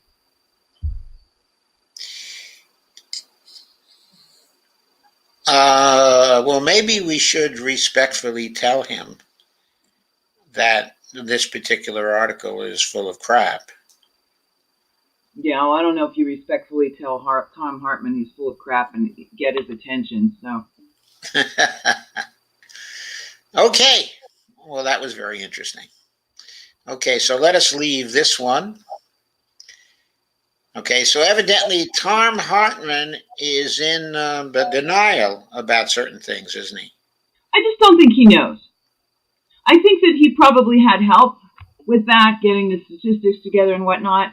But pulling statistics from 15 years ago as it relates to healthcare today, if somebody who was working for me as an analyst brought me that crap, I'd have probably fired them. Why would he pull statistics from 15 years ago when... I don't know. It's not relevant. All kinds of CMS statistics are available year by year, essentially. Yes, exactly. Because he had to go back. He had to go back that far to pin it on the Republicans, Joe. It's pathetic what he just did. Oh, so you're saying that's pathetic. What it is you here? It's pathetic. Okay, Lisa, that's great. Thank you. Joe, I'm sorry. It's just that stuff like this makes me furious. Oh, no, don't apologize. That's excellent, Lisa. I love it. I just, oh. Okay, that's news, Lisa. Okay, so next, and the final piece we wanted to share, which also involves a good deal of denial, because that's the only way to explain what the hell they're doing. This is a piece from The Week, and if I'm not mistaken, it's by Ryan Cooper, and it's called "Democrats Are in Denial About What They're Up Against." And the author, I believe, is Ryan Cooper. Yeah, it is Ryan Cooper. Says Wisconsin Republicans are plotting election theft, and Biden is boasting about bipartisanship. Nothing's going to ever fundamentally change. This was from November 19, 2021. Ryan says, on Friday morning, Democrats passed their Build Back Better agenda through the House. Oh, which, by the way, they're celebrating. He says, only hours before their triumphant celebrations, they haven't passed a bill. They've passed something through the House. The spin went out that the bill had passed. PDA America tweeted out that Build Back Better has passed. Deceptive on purpose, honestly. Yeah, they are deceptive on purpose. They're trying to make a big deal about something that's not yet a law. Only hours before their triumphant celebrations, however, reporter Reed Epstein had published a bombshell New York Times article about how Wisconsin Republicans are preparing to set up permanent one-party rule and very possibly use that power to steal the 2024 election in the state. Well, they're probably going to steal the 2022 election in the state as well. Thus far, Democratic leadership has done nothing substantial to counter this threat or even acknowledge it in any serious way. But if they can't get over their denial and start taking some action, the freedom of the 2024 election would be legitimately in question. Excuse me, got to drink some tea.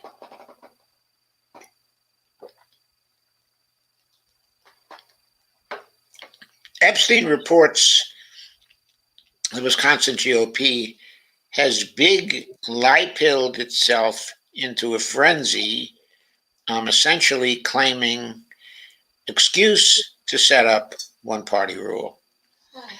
Several years ago, the party, and this is the Republican Party, established a new agency, the Wisconsin Elections Commission, to oversee voting in the state. Then last year, the commission carried out a number of emergency changes to procedures in keeping with the pandemic. Very few cared at the time because those measures were reasonable and necessary. But after former President Donald Trump lost the state, the Republicans started hunting for pretexts to discredit the result and make sure it could never happen again. They initially ordered a report hoping to find voting irregularities. When that didn't work, they claimed the Election Commission's pandemic rules were illegal. The, quote, Trump-aligned sheriff of Racine County, the state's fifth most populous county, recommended felony charges against 5 of the 6 members of the Election Commission for guidance they had given to municipal clerks early in the pandemic, Epstein writes. His developing strategy seems to go something like this. First, the Wisconsin legislature districts are gerrymandered, so it's nearly impossible for Democrats to win. Next, the Republicans seize control of the state electoral process, as Senator Ron Johnson has already suggested doing even over Democratic Governor Tony Evers' veto. Then either they rig the voting process such that Democrats can't win, or just award these states' electoral votes to the Republican candidate directly.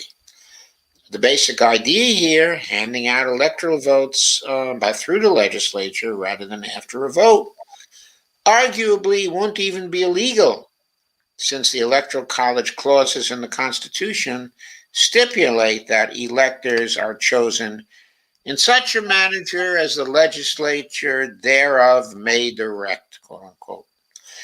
Doing it over Evers' veto, though, would definitely violate state law and Supreme Court precedent. More to the point, tactic would be a grotesque violation of the very political principles of a democratic republic as outlined in the Declaration of Independence and the preamble to the Constitution. Fundamentally, the idea of, quote, legality, unquote, can't stand up to someone who is sufficiently dishonest and shameless. You just claim up is down, black is white. Shout down anyone who says otherwise. Every political system relies on norms and shared understanding to some degree. So if Republicans can pull this off in Wisconsin, then it is absolutely guaranteed they will try it everywhere else they can. From there, it only takes a few swing states stolen for the presidency to be in the bag, at least in terms of, quote, the rules, unquote. Now, legal strategies are not the end of politics, particularly when it comes to de facto revolution and the abolition of democracy. The reaction of the masses and opposition parties also matters. Wisconsin Republicans are plainly counting on Democrats to lie down quietly while they're kicked up in the teeth. It's not hard to see why either. That's what I would expect to happen as well, because it's what Democrats have done for the last 21 years, ever since the Supreme Court made George W. Bush a president. As the writer Michael Sweeney suggests, the ridiculously high approval ratings for Republican governors in blue states, such as Maryland, Massachusetts, and Vermont, where these men often register higher approval on local Democrats than they do among Republicans, suggests a deep desire among rank and file liberals for an opposition party that isn't composed of violent lunatics. Democratic leadership, almost all of whom came of age in a time of bipartisan comedy and collaboration that couldn't be more dead, has alternately pandered to and cultivated this delusional belief. During the presidential campaign, President Biden repeatedly promised that he was a guy who could reach across the aisle and get things done. Just this week, his administration took a victory lap over his bipartisan achievement, quote unquote, and in doing so, implicitly instructed liberals that Republicans are a normal party. Biden tweeted, "The bipartisan infrastructure law is proof that despite the cynics, Democrats and Republicans can come together and deliver clear results." But they aren't, says Ryan Cooper.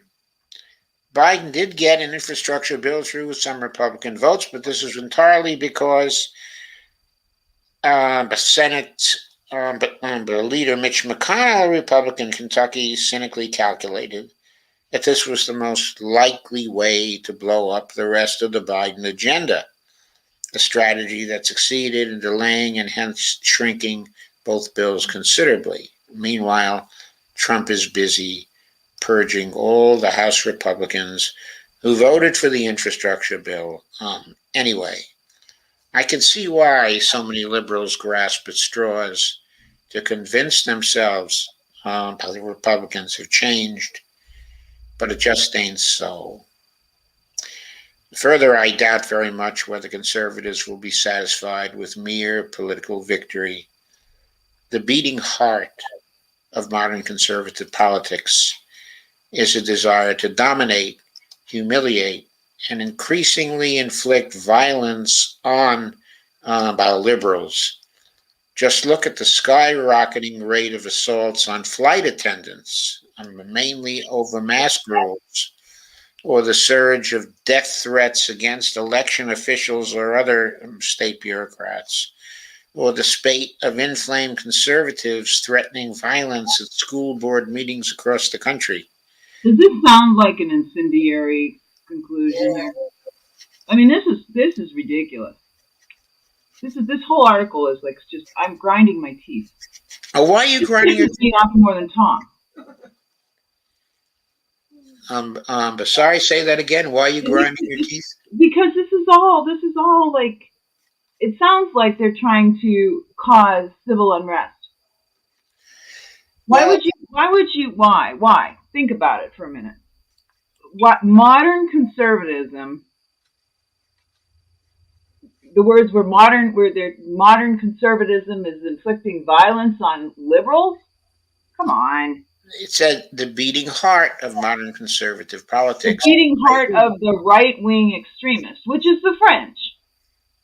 Okay? There's so much conflation here, Joe. It's unbelievable.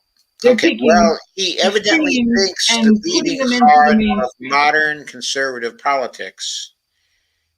He evidently thinks.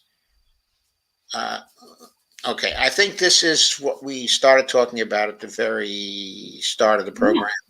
Yeah. That these labels are flowing to the advantage of people who want to divide. So when I read this, I immediately read him as saying, I was thinking when he wrote that was the beating heart, of Trumpism. Now, it would be fair. That's not what he said, is it?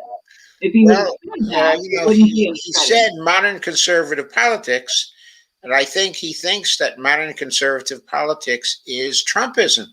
I think he wants us to think that modern conservative politics is Trumpism. Yeah, right, but he might be right. I don't think he is, but I think that my concern here is more to the point that in the narrative is this duopoly. Right, so let's get to the end of the article. Maybe that will clarify a little bit what he means. In typical shameless fashion, the Republicans justify their aggression by convincing themselves that liberals are engaged in some kind of Marxist, critical race theorist plot to overthrow democracy so that they have an excuse to do the same thing preemptively. It's the big lie turned into entire political philosophy. If we lose, it's because the other side cheated. Now that is certainly Trumpism right there. That's what he's talking about right there. Sounds like the Democrats to me. Oh, I don't know. To me, I mean, that's exactly what Trump the same thing. It's like two people looking in a mirror at each other, pointing fingers at one another. Both sides are doing the same thing. This is why I have such a hard time with all of everybody getting upset with each other. I don't see Democrats and Republicans anymore, Joe. I see corporate agency against the people.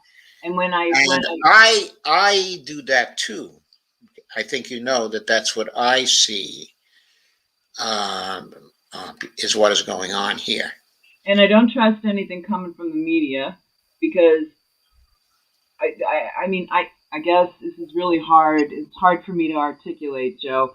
But when you're taking extremes of one side or the other and extrapolating it into mainstream politics of the only two parties we have, right? It doesn't matter necessarily what the conclusion of the outcome is. There's just as much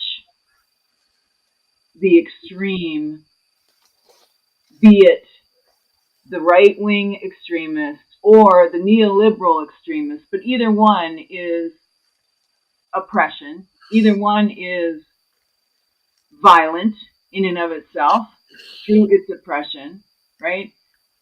So, I mean, I'm sorry. That's what I'm seeing out of the way this is worded. And I do understand that the Republicans are horrible, but, you know, I'm kind of in the same place that what we're getting out of the Democratic Party isn't much better. And I completely agree there, certainly. The irony of all the throbbing metastatic insanity among Republicans is that it looks quite likely that they will win the 2022 midterms fair and square. If they nominated someone other than Trump or one of his many clones climbing the Republican ranks, they would likely be odds-on favorites to win in 2024 as well. One reason for this, I submit, is that Democrats have failed to convince their own voters, a substantial majority in 2020, about what Republicans are really up to. The leadership doesn't act like the republic is on the line or can't bring themselves to believe it.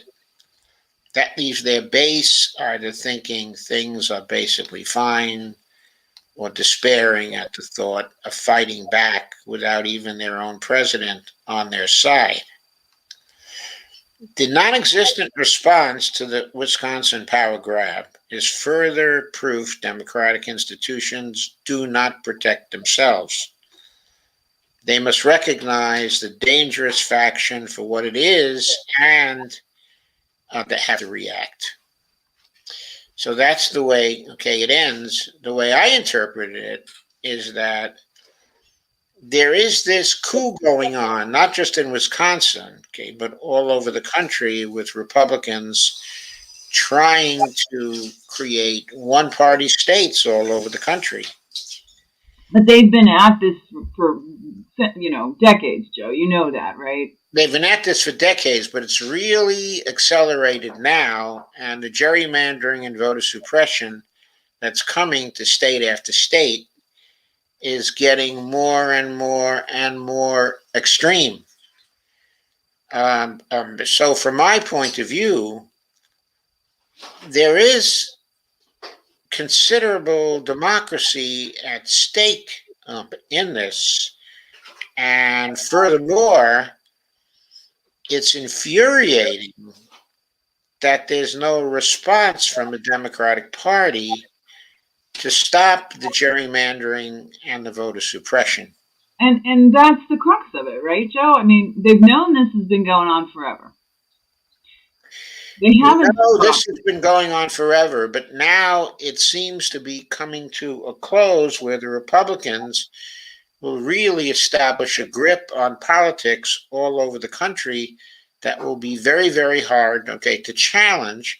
All the Democrats have to do to stop them is pass a couple of laws which have already been formulated, and they just refuse to do it. And by the way, just yesterday, Sinema said that she was against doing anything about the filibuster with respect to passing the voting rights bills.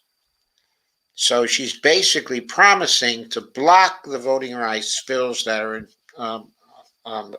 in the Senate at this point, and to refuse to pass them, which of course would leave the Republicans completely free to do what they've been doing.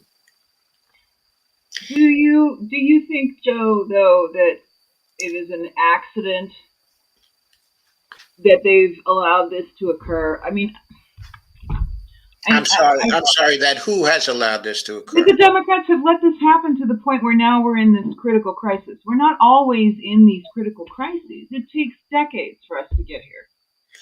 It took decades for us to get here. I don't think it was deliberate on the part of the Democrats to get us here. I think the first thing that happened was the first really critical thing that happened was actually the election of 2010 and the period just before that of 2009 and also 2010, where the Democrats just did not pay attention, but to the reapportionment that was going to be coming in but 2011. I shouldn't say the reapportionment, okay, but the redistricting. They seemed completely oblivious to that. They seemed oblivious to the need to win the congressional elections of 2010. And they proceeded with unpopular political actions through most of 2009. Okay, in 2010, they did absolutely the minimum possible to get us out of the recession and the minimum possible with respect to healthcare reform. But both bills were pretty terrible bills, vastly inadequate. The $800 billion Recovery Act wasn't 50% of what was needed, okay, to get out of the republic, to actually get a recovery. Democrats in the Obama administration knew that. His chair of the Council of Economic Advisors knew that. She could not get her opinions through to Obama because they were blocked by Larry Summers, who was managing the traffic. But some glimmer of them must have creaked through because Obama made it known he didn't want to spend any more than $1 trillion on the Recovery Act. So they deliberately wasted most of 2009 and 2010 with respect to legislation. They were unconcerned with delivering for the American people. Was it because they were completely unaware of what could be done to them in the redistricting of 2010 if they lost the Congress? But it seemed like political malpractice to me. It seemed like it was idiocy. And it really burned them. They lost the whole decade. I'm talking about it, from a legislative point of view, between 2011 and 2020, because they allowed basically stealing of districts to happen starting in 2011 and 2012 with that stupidity. But what else did they do, Joe? They totally starved the states of their Democratic committee funding. They did. And they wiped them out. They wiped them out. Also failed to reestablish any revenue sharing programs for the states. In other words, those disappeared during the Clinton administration. And the Obama administration never restored those. Those were vital to the states. They put the states into an austerity posture for years as a result of that. Again, so you don't do those things inept to the consequences. Those actions, and I mean, we are looking backwards, okay? But you've got to be absolutely mindless to think that you're going to execute on these things, like losing or not funding your state Democratic committee, okay? Across all the states, didn't give a crap. Where'd all that money go? And let's just be honest here, where'd all that money go? In 2016, it went to the Hillary Clinton campaign. Right, exactly, okay? The DNC was run, right? You talk about Obama coming in, totally obliterated his movement, his well-organized, unequivocated movement. Turned his back on it, right? Yes, he totally obliterated it when he came into office because he didn't want the people to bother him. Okay, so that's what it was about. You don't do those types of things and not know that you are not going to be effective against the other shenanigans going on with the team that you've deemed the bad cops that have the red practice jerseys on, okay? And this is centrism, Joe. This is what happens when you get in the middle of the road and you want to do this centrist thing. You've got good cops on one side and bad cops on the other, but you do not. Okay, the only point I disagree on is the point that they knew what they were doing. Yes, they did. I think that there was a fair amount of stupidity involved here. That they thought that in spite of what they were doing, they could use modern manipulation techniques to get over on people. They went into the 2010 election. They had no idea that sweep was going to occur. They had no idea. They thought they had passed a good recovery act. They thought they passed a FinReg bill, which was decent. And they were celebrating the Affordable Care Act. The best thing done in 100 years. And I don't think that was all propaganda. I think they thought that. I think Nancy Pelosi thought that. And the reason why I think she thought that is because I think she and the leaders of the Democratic Party were frickin' out of touch. They were out of touch with us. They were out of touch with the workers. They had no idea they were going to be swept out of office to that extent. I mean, I thought they knew it was going to be, I think from their point of view, they thought it was going to be close. But they had no idea that they would sustain the worst defeat in legislative history, not only in the Congress, but all over the country. They had no idea that was coming. I don't think they mind as much as they want to protest. They do.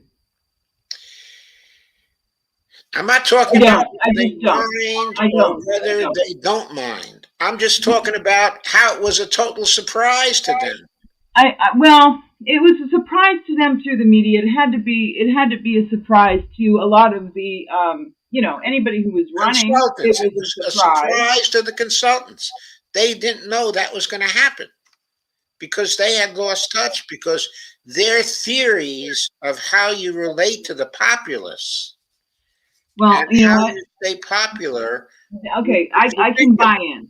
I can buy into that. But in how you relate to the populace and in your theories, right, and in how you run electoral and you're looking at voters and demographics and all that kind of stuff. But if all you're giving them is centrist crap policy. Yes, if all you're giving them, okay, why are you surprised? Love.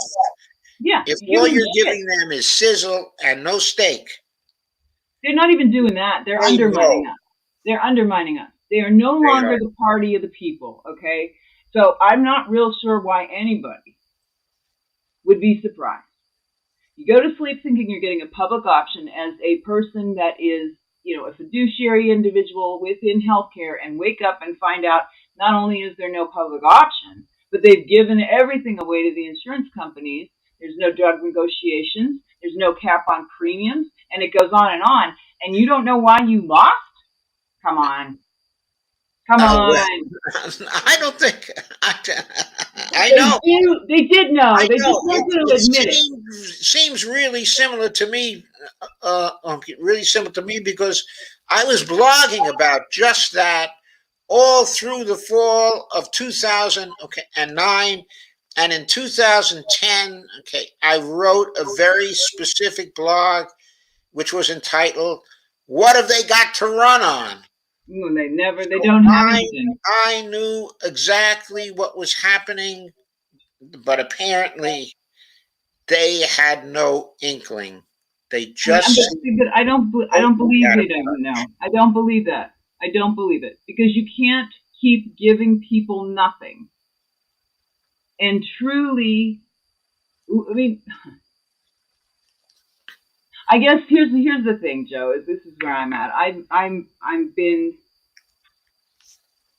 been analyzing and thinking about this kind of stuff for 35 years, and what I see is just more of the same. And I know you've been at it a lot longer, Joe, but I'm coming at it from my perspective, and I don't want to give them any more slack.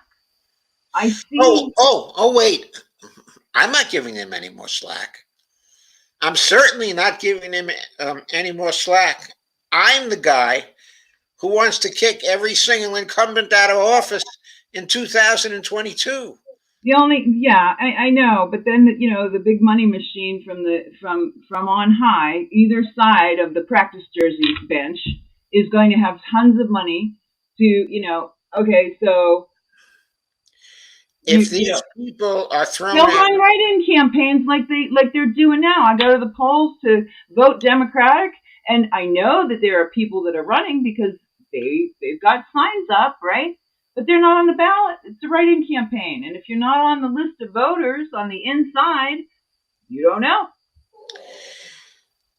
It's voter suppression on the blue side team. It's just ridiculous. There's voter suppression on both sides, on the blue side team, okay, and on the other side team too. But if people are focused on voting out every Republican because every candidate, every incumbent because they take the money. Yeah, every corrupt politician. Then the money becomes toxic. If people run write-in campaigns and they've been taking money, that is something we can inform them about too, and the money will still be toxic. Yeah, that's a campaign. If we do a good job, it's just going to be toxic. If the people stick with the rules, vote the incumbents out, or don't vote for new candidates who are taking the money, they're going to be gone. That's going to get them. That's going to disrupt Congress. It's going to disrupt the rules because it disrupts the flow of money. If it disrupts the flow of money, it disrupts the consultants too.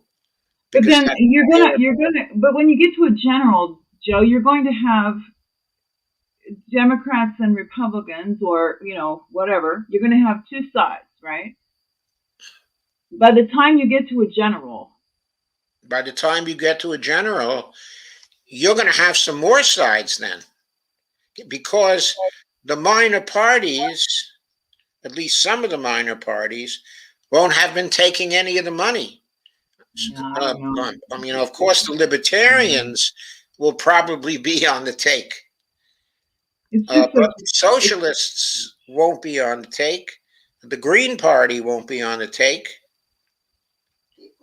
Yeah, but you don't have perfect information flow.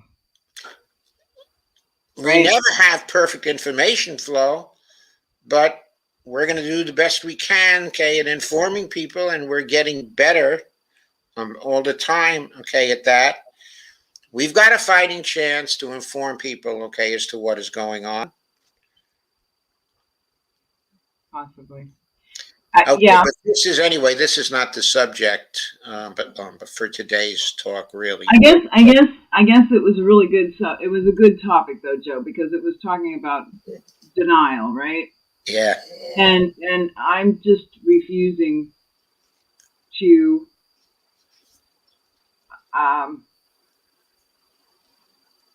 I'm refusing to pretend that there is anything going on here that is in any way, shape, or form in the benefit of the people. And if you needed any more evidence, I think we got it. For the last 11 months of this crap. Yeah, the 11 months, but also especially the last few weeks of this crap. Yeah, I mean, this is just horseshit.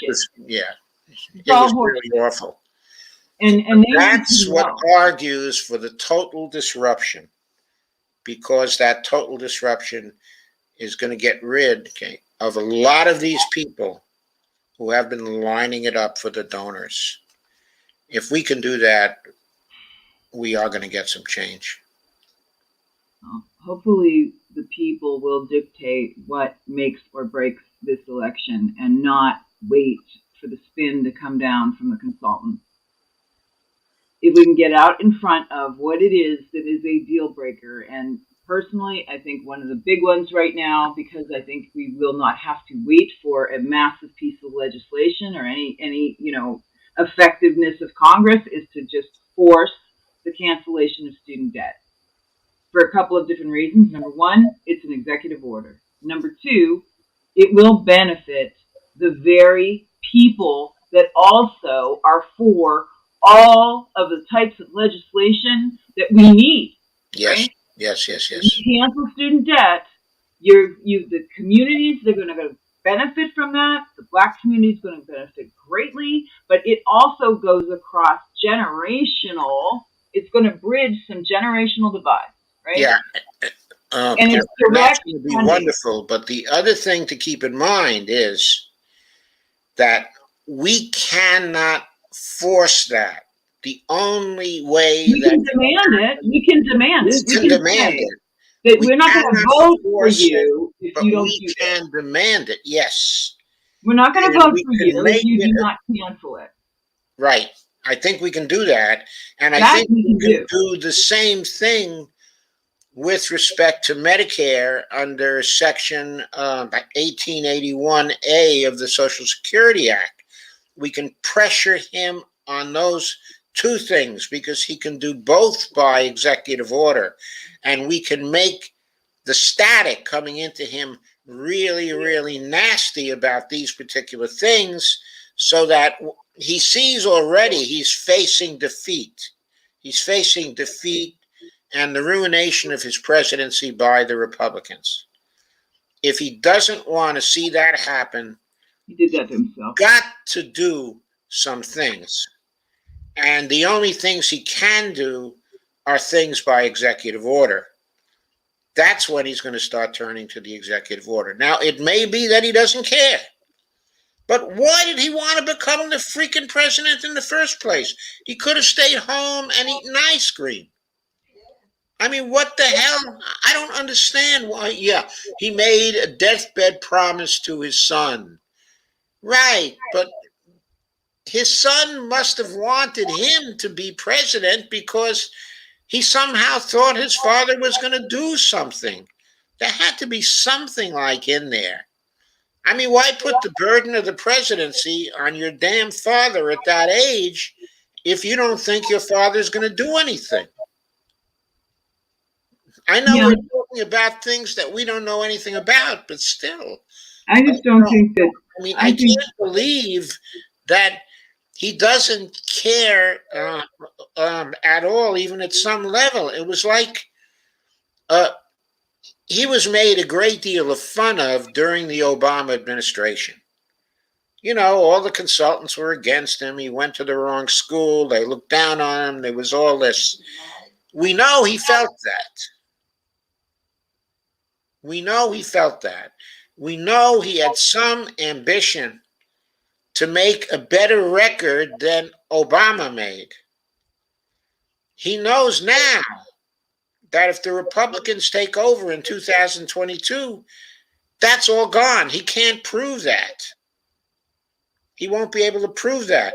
He's got to win in 2022 to have a chance to do that, to have a chance to win in 2024, and to have a chance to accomplish that kind of thing. The only nothing. way he can do it now, because he screwed up so much, is through the executive orders. He's got to turn to those executive orders, I think. I don't think that Joe's ever done any type of legislation that did more good than harm. Yeah, but it's not a question of good or harm.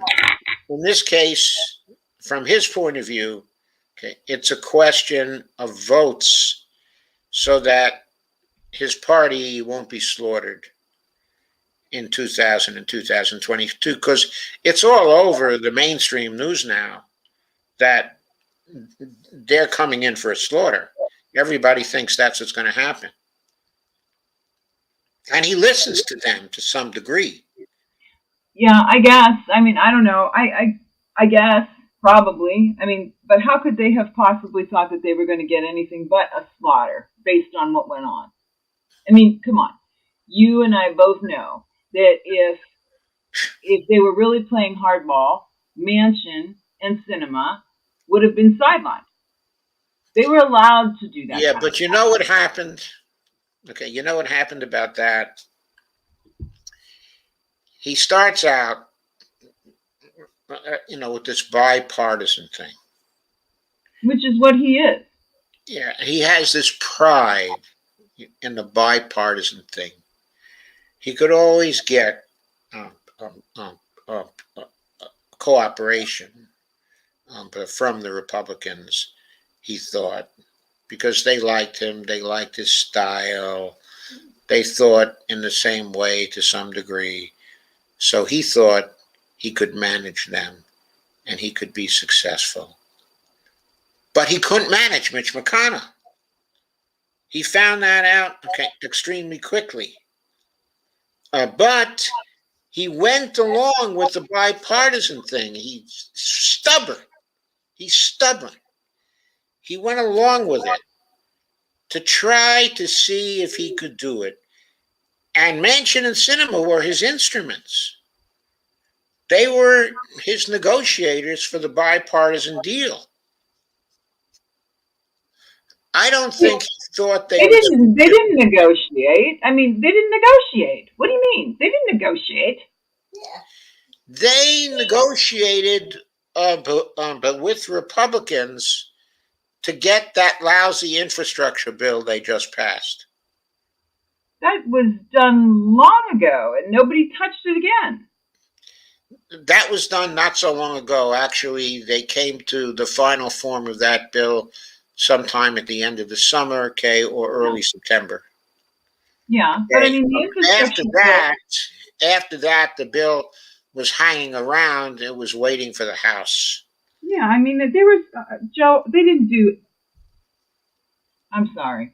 I'm so disgusted with the lack of anything that they actually did. And as far as what Manchin did to negotiate, what did he negotiate? They put a bill together.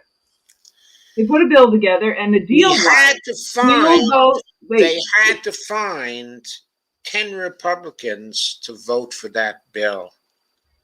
So I am at a loss as to why not all Republicans didn't vote for that bill, considering the fact that it's a corporate giveaway. It's a contract giveaway. Right, but that's not a puzzle. It's not a puzzle. Reason why not all Americans, the reason why not all Republicans voted for the bill is because Mitch McConnell would not let them vote for the bill. Well, but do you see what I'm saying, though? This is all theater. I don't believe that any of it is really functioning. I don't. That bill was put together. To some degree, it was theater, but from Biden's point of view, that theater was important because he wanted to prove to people that what he said was true, that he could work with the Republicans and he could get a victory out of them. I don't have any tolerance for any of it because I think it's all horseshit. It's all bullshit. Sorry. It's all bullshit. And I'm not expressing tolerance for it. I'm just trying to explain what happened. No. I know, Joe. I know. And why it happened. I certainly think it's all bullshit too.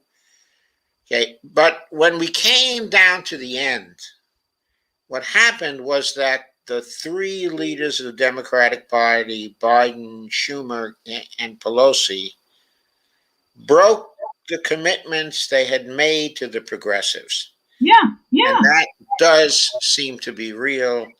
And that reaffirmed for us that it was the donors that were controlling everything from the beginning. Yeah, sure. Absolutely. And I do believe that this entire theater, 7-act play or 11-act play, if you take it month by month, was really meant to just make sure that they sink the progressive movement, right? We're going to string you along and string you along and string you along and water it down and give you all kinds of reasons why it couldn't really work. And then we're going to tell you that this $10 million plan that turns into 1.7, and wait a minute, that's right, the Senate gets to gut it again, is really going to do very little for most, if anyone. And yay, it's not enough to be really effective to change out anything. Right, which is exactly, it's not coming around. It's not coming around in 2024. It's done. Okay, which is exactly what is causing them to face the huge defeat that they're expecting in 2022. It's because of the way they handle it. It's because of what they fail to produce. It's because of their failure to deliver. Now, there are some people in the administration who know that and who are saying that. Now, whether those people can bring Biden to the brink of using executive orders to try to get a record of doing a few good things, I don't know. But all I'm saying is that the only way they can avoid a slaughter in 2022 is to do those things. And since that is the only way, maybe he will be brought to do something. I think we ought to pressure him on the executive orders, because we're not going to get any big piece of legislation done. But, Yeah, we should. And the big executive orders that are going to get people on his side quickly are student debt elimination mm-hmm. and getting all people Medicare for free until the end of the pandemic. Yeah, and I would tell you that I think that the chances of him doing the latter are zero, and I wouldn't want that to retract from the chances of him doing the cancellation of student debt, because I think, honestly, that is doable. That could be you could make that any politician that is running. Everybody's got to get behind canceling student debt. Okay. They both are equally doable because they but Biden's not going to do the latter. He's not. He won't. Okay. I entirely agree. He is much less likely to do the latter because the healthcare interests, are going to squawk. Yep. He won't. He won't do that. But when it comes to the former, I think that Biden can forgive the debt, and I don't think that the Wall Street interests are going to squawk much about that. Because there's no skin off their nose. The government already owns most of the debt. Right. Okay. Right. So I don't think, in fact, they might even back off a little because they know that if the debt should disappear, then people are going to have money to spend and times will be better. Exactly. So that suggests they might actually back off. So I certainly agree the chances are much greater that he's going to do that. And maybe that's going to be enough to help him out. I don't know. But if I were in his position, I would do a lot more than that because I'd be looking to do enough so that people thought I was fantastic and that I could possibly be reelected in 2024, and I would have some basis to go to the voters in 2022 and say, vote for my people so I can put my full agenda through. If I was looking to be a success, that is what I would do. Now, maybe Biden doesn't care about being a success. I mean, I don't know.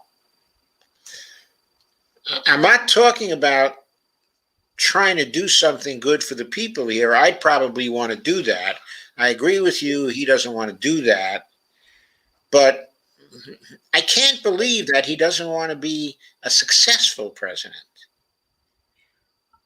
I don't know, Joe. Maybe he does want to be a successful president. All I'm going to tell you is that Joe Biden has been Joe Biden his entire career. He does this all the time. We're not going to get anything different from him. You know that he will not undermine the insurance industry.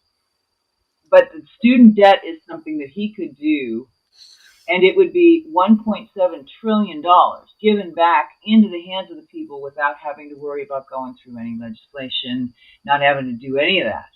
I really think that is something that would motivate people. Yeah, that he could feel real, tangible relief. Yes. And hope.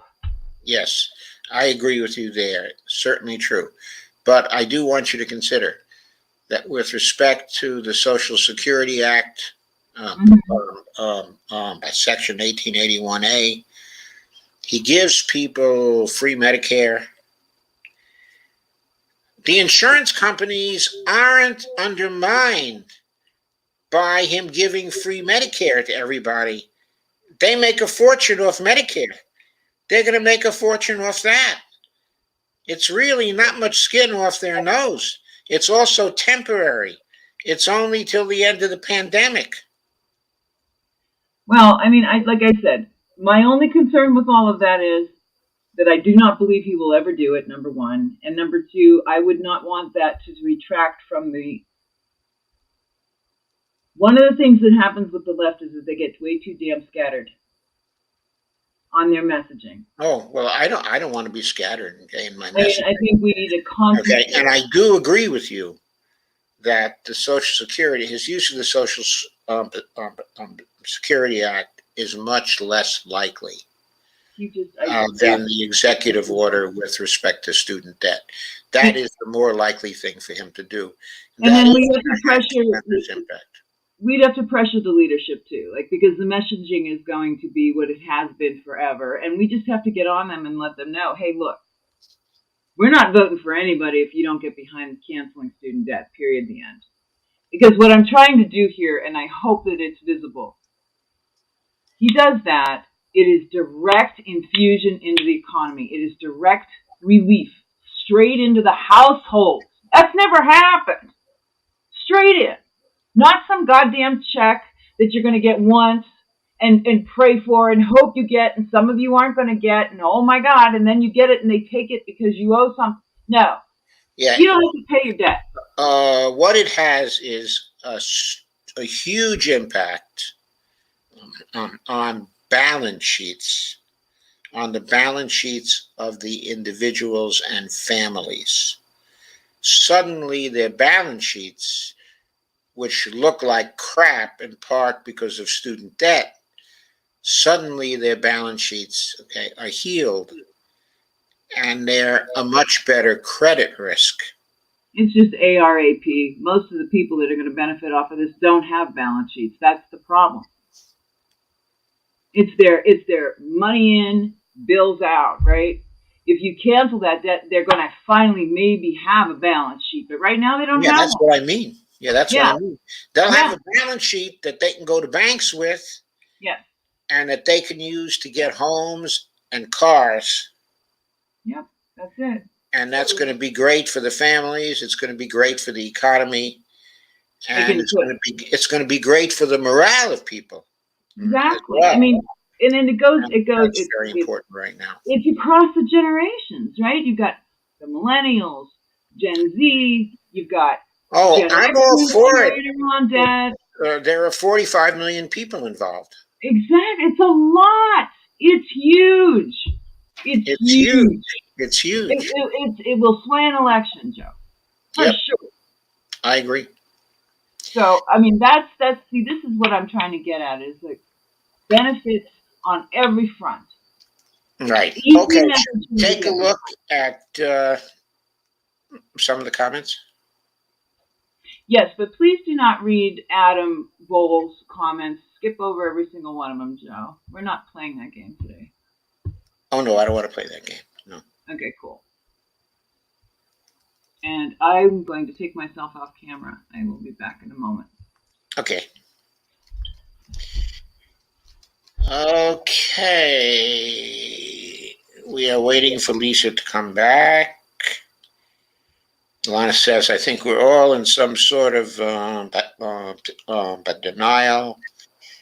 Hollyhorn says, we know denial is not a river in Egypt. Yeah, I know. Every time I hear that word, I think of the Nile. I really do. I know you're looking forward to it. In my life, every little bit helps because I'm really good with money. Kay says, me too. I've never had that much. Holly says, they're feckless. Yes.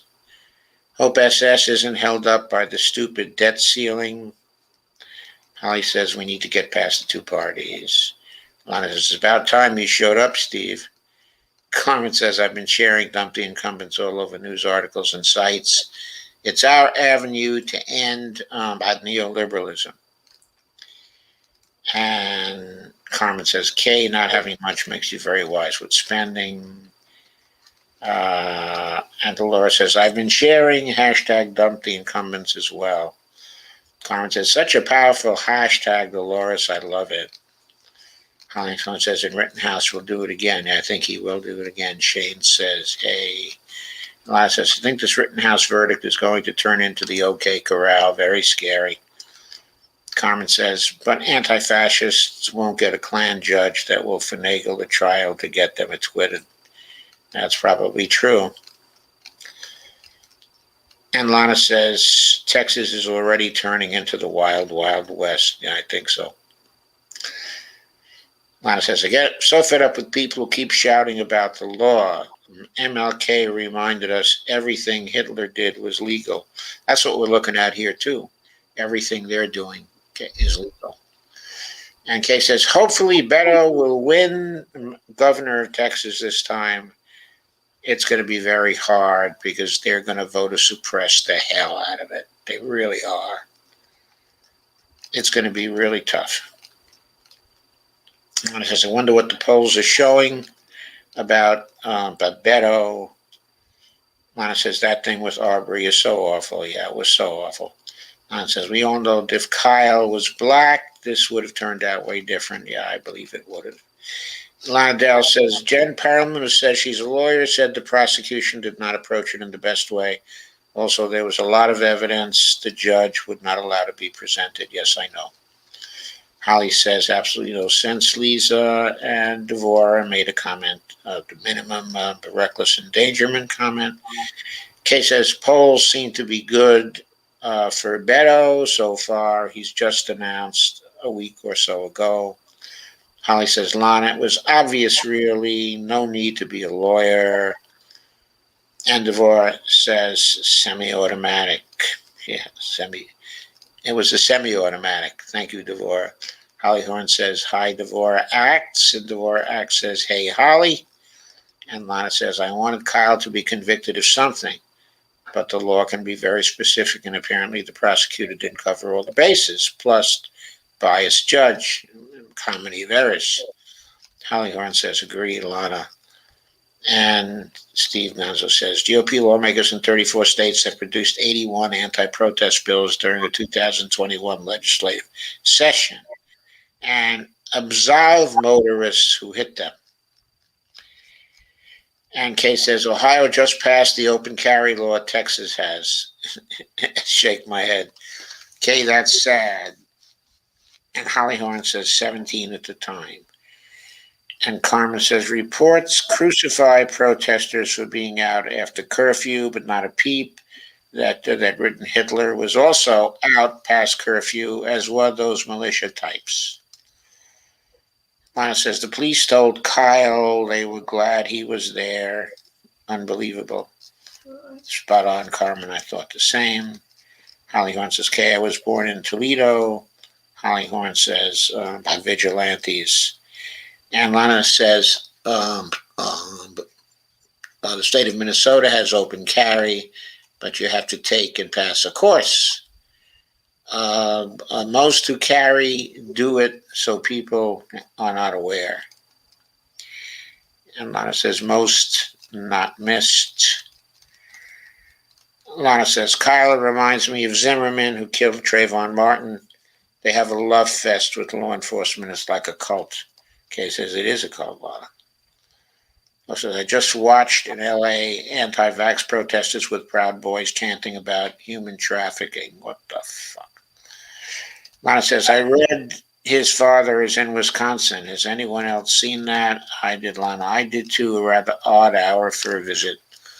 Canton, Ohio used to be a happening place while I was growing up here, but now they have nothing except the Football Hall of Fame. Sad. I hate football. And Lana says, why, I asked, they're arguing that he didn't cross state lines because his other parent lives there. There's another stupid argument about the legal length of the gun. He was 1 inch short of the max. Convenient. Kyle went to hunting for protesters that were supporters, Kay the billing. of the BLM.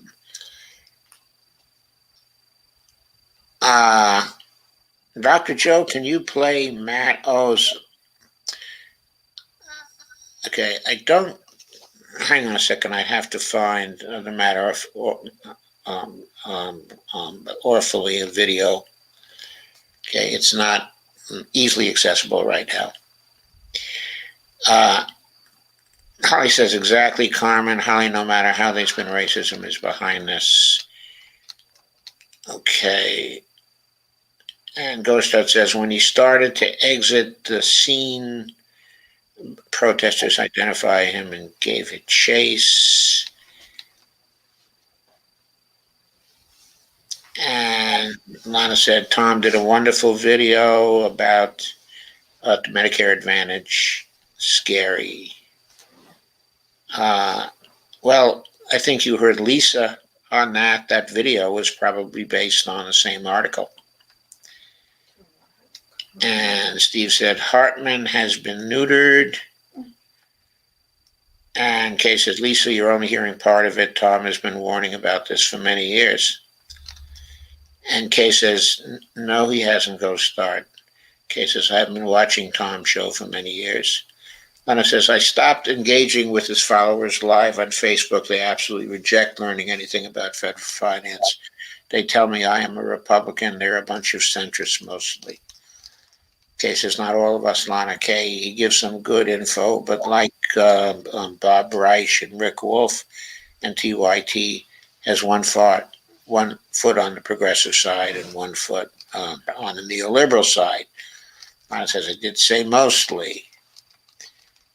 And Kay says, I like Wolf and Reich, TYT not so much. Steve says, Lana Dell hates the clock. Nailed it. Kay says, after what I saw before my Scott died, I don't trust doctors anymore, none of them.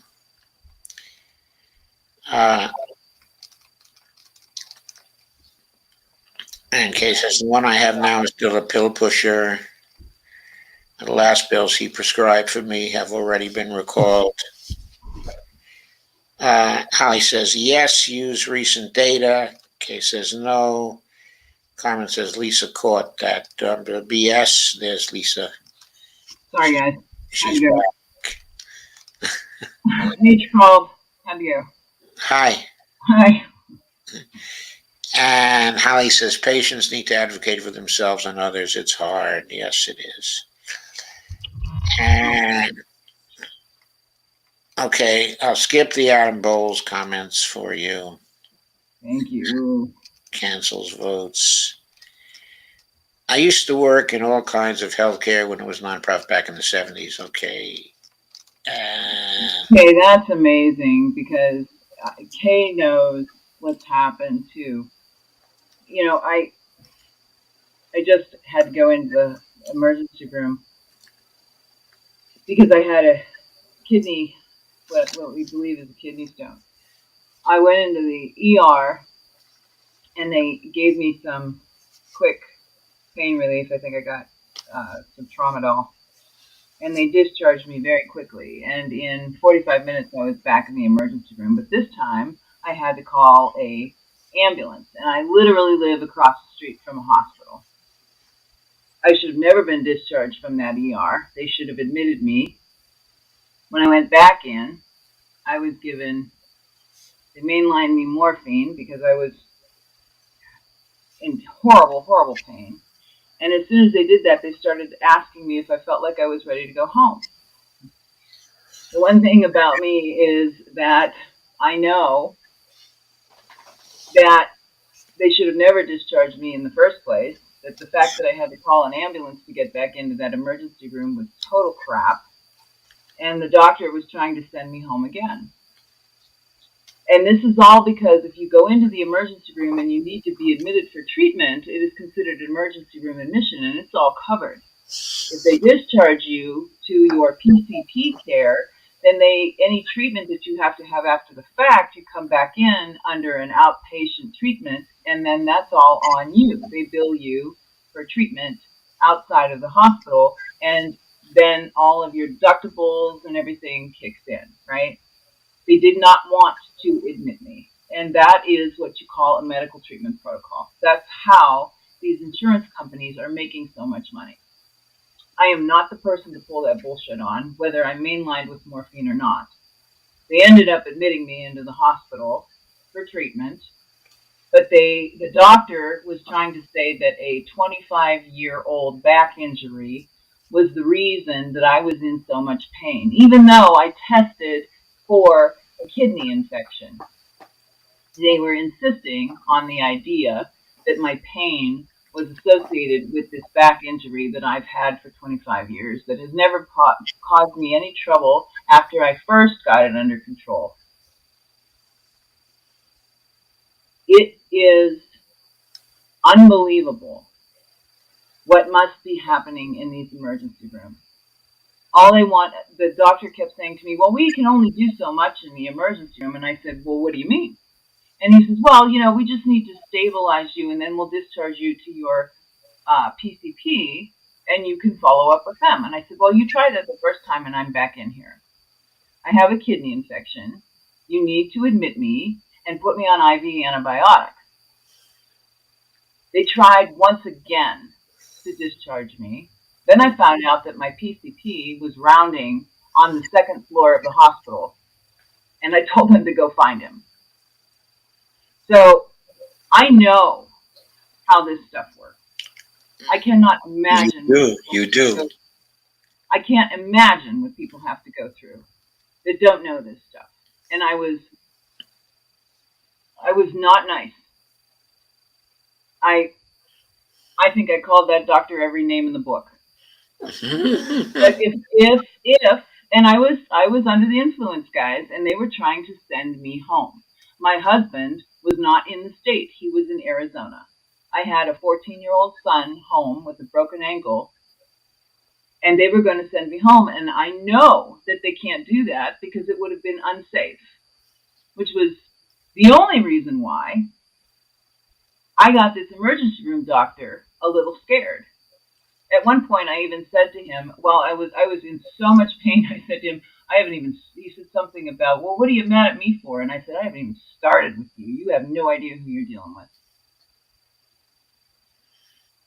I cannot express upon everyone that we have to advocate for ourselves. When you go into an emergency room, they can't just discharge you and send you home. If they don't know what's wrong with you, they are obligated to figure that out. And they will tell you they're not. But they are. That is your right. They have to treat you. And if they can't figure out what's wrong with you, then they've got to admit you because they can't figure it out. But they will try. So.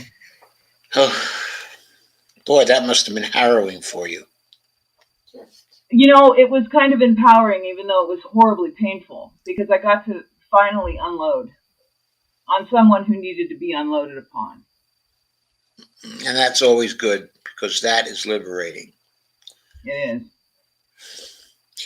Holly Horn says, they talk political theory, either Marxist, socialist, communist.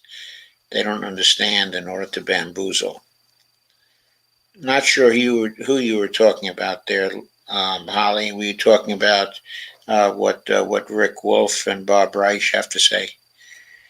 Holly says, HMOs are the real death panels.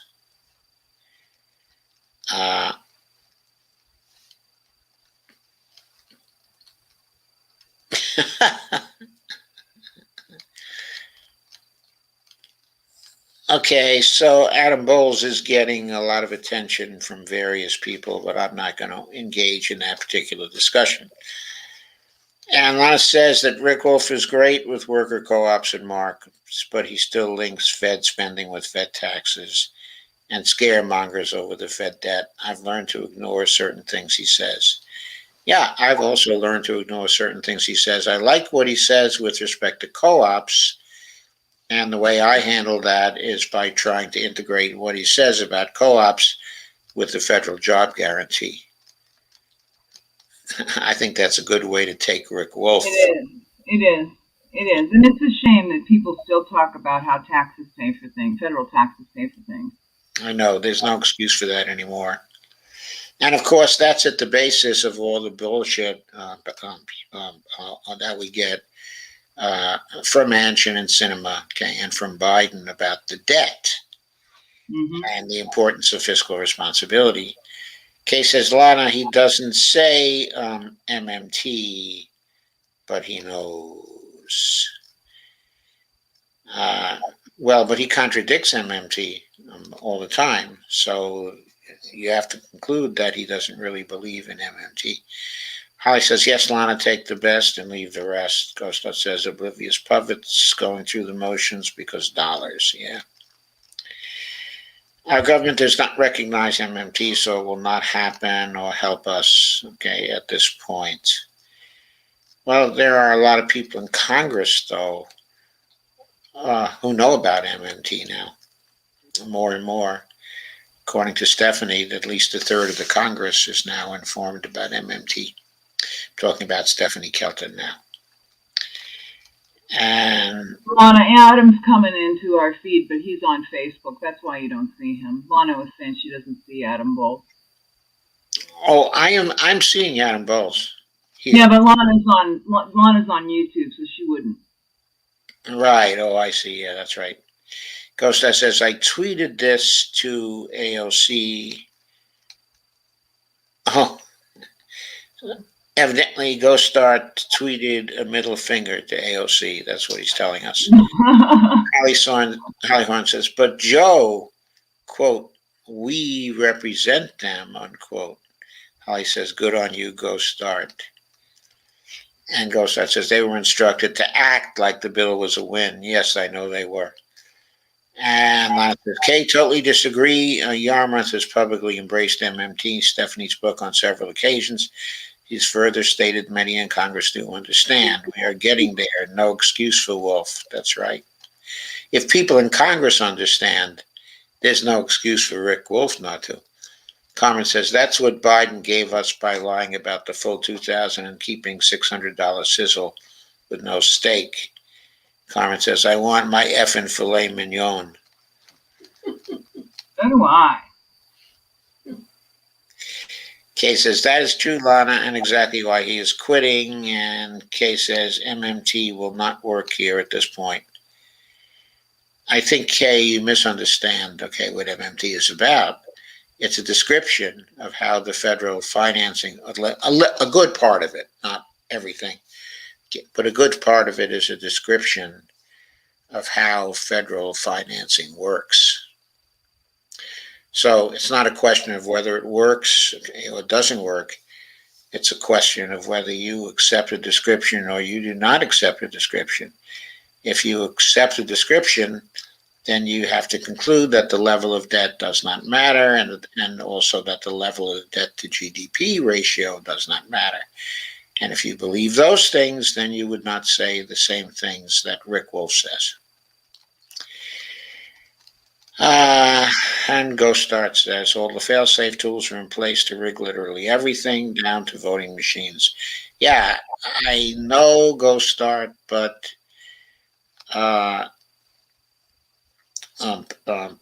there's kind of a margin there.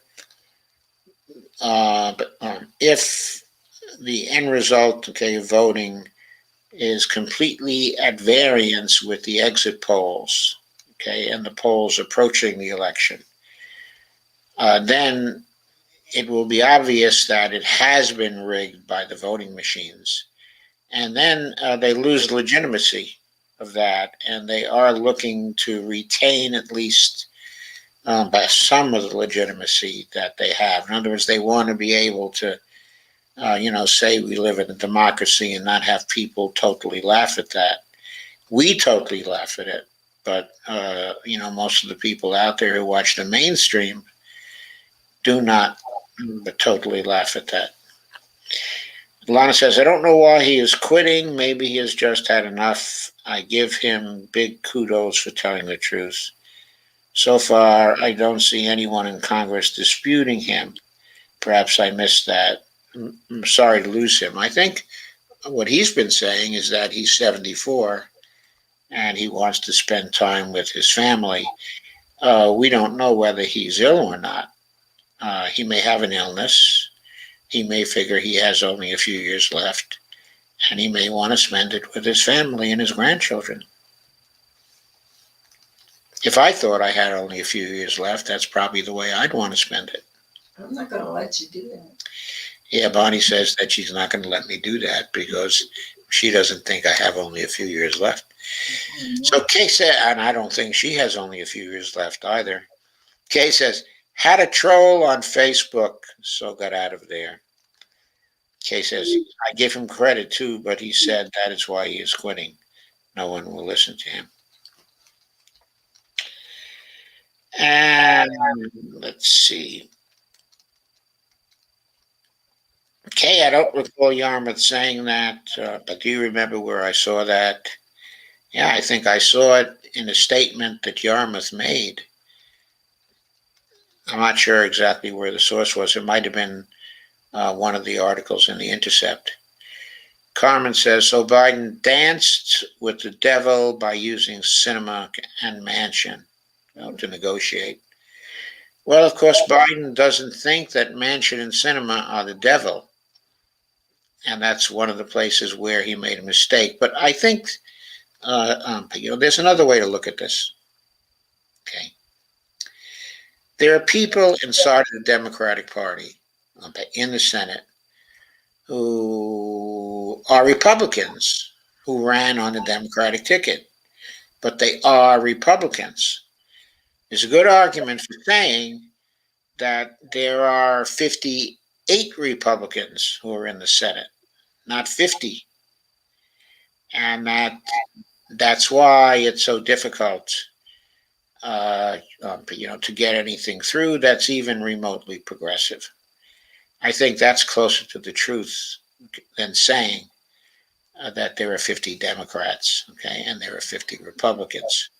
Certainly, it's true that Sinema and Manchin are acting as though they are Republicans. Certainly. Ghostot says India's farmers' one-year protest movement secured a massive win after the government repealed the contentious farm laws. A true mass movement, over 700 died. The farmers didn't have a central figure.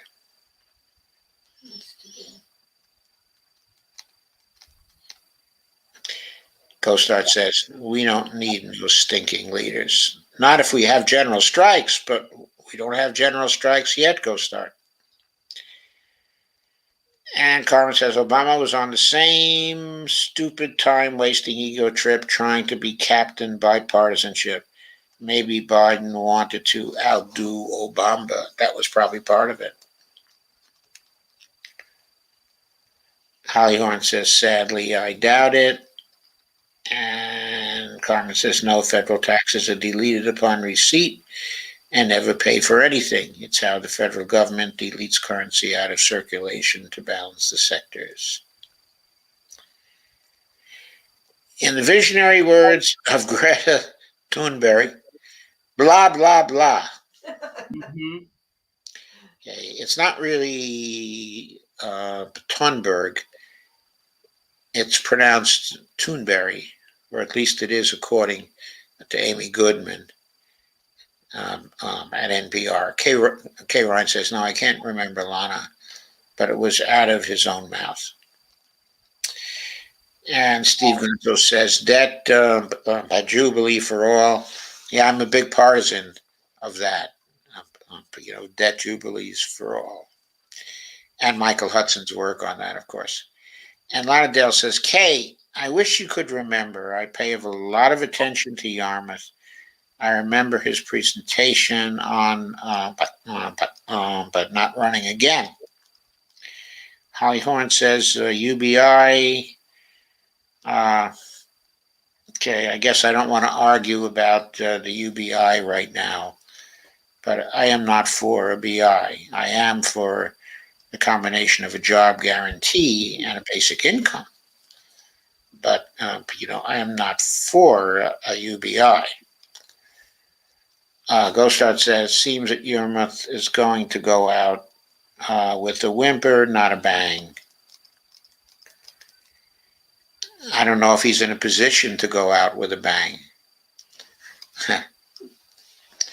And Lana says, Lisa, these goddamn medical billing games. Mm-hmm. It's sickening. Gosha says, that's disgusting, Lisa. It's capitalism in all its glory. It's exactly why we should kick it to the curb. Lana says, Steve, we didn't even know who Yarmouth was until he started talking MMT. He isn't out for another year. Let's not call him weak just yet. Good point, Lana. Labor Movement says, greetings to all. Kay says, I couldn't even go to the doctors with Scott because they made me so damn mad. Carmen says, oh yeah, Lisa, they tried to patient dump me every day while I was in ICU. But luckily, the physical therapist spoke up for me and said that I was not safe to be in the streets. Okay, last time I was in the hospital, it was in 2013, honey, right? Yeah. I had a subdural hematoma, but very, very serious. I had Kaiser protection at the time. They took me into the hospital. They got a Kaiser consultant from George Washington, a very good surgeon, to come out to the Fairfax Hospital. They took me in at about 7 in the evening. Had the surgery at about Close to 1, isn't it? no, I think it was at 3 a.m. Okay. Okay, or I think it ended, at 3 a.m. I'm not even sure when it started because I wasn't too conscious, at that time. The first thing they did when I woke up is they started to question me about, all kinds of things just to see whether, there was any brain damage from the operation. Actually, it was an occupational therapist who came to see me. Okay, it wasn't a physical therapist. I ended up lecturing her, on MMT. That's exactly what I did in the hospital. After listening to me to 10 minutes, on MMT, she said, well, I guess your brain's okay. That's awesome. And that's a kind of a funny story. But anyway, so I guess I stayed there for a day or two. How long did I stay there? Was it 2 days or 3 days? I was in there for 3 days. Then, I came home and I rehabilitated, in the usual way. They sent but some people to the house to instruct me, in exercises. Probably home health. Yeah, probably home health. Mm-hmm. But I didn't feel like I was kicked out of the hospital. Definitely did not feel that I was kicked out of the hospital. I felt at the time, that I was ready to go. I was comfortable, at home, but nothing was amiss. See, and here's the thing, Joe. When you are post-op, right, you've had an admission into the hospital. It is in their best interest at that point to make sure that you are discharged and that you have the appropriate care. Because if you then become readmitted to the hospital within 30 days, the hospital will take a financial hit to that because that is considered a undesirable outcome. I see. That's how that works. But when you go into the emergency room and you don't get admitted and they discharge you out, to your PCP, that's different. The hospital does not get dinged for that. Now, I am not up on the latest and greatest, but the fact that I was back in that hospital within 45 minutes needing to be admitted for treatment, that's a problem. Yeah. That's a big problem. A lot of people get discharged from the hospital probably in the same situation that I was, that would never call an ambulance because they can't afford the $2,000 it's going to cost them to get themselves back into the hospital. They've just kicked them back out. You see what I'm saying? Yeah. It's sickening. Yeah. Not that I'm ever going to pay that $2,000 bill, by the way. I'll keep you posted. I promise you, I will not pay that bill. She should run for Congress. Of course. Of course. Yes. She should run for Congress, and she can have me as staff. Yeah. Yes. Oh, I already know my whole staff if I were ever going to make it up there. But you know what? I don't want to have to run every 2 years. I don't. I'd rather go in as a senator because at least then you've got some time to actually do something. I don't know. It's so hard to do anything when they have the filibuster. Well, we got to get rid of that too. First thing to do is to get rid of the filibuster. Then you'd have some time to actually do some things. And okay, and a number of other short comments. And Labor Movement says, much love, go start.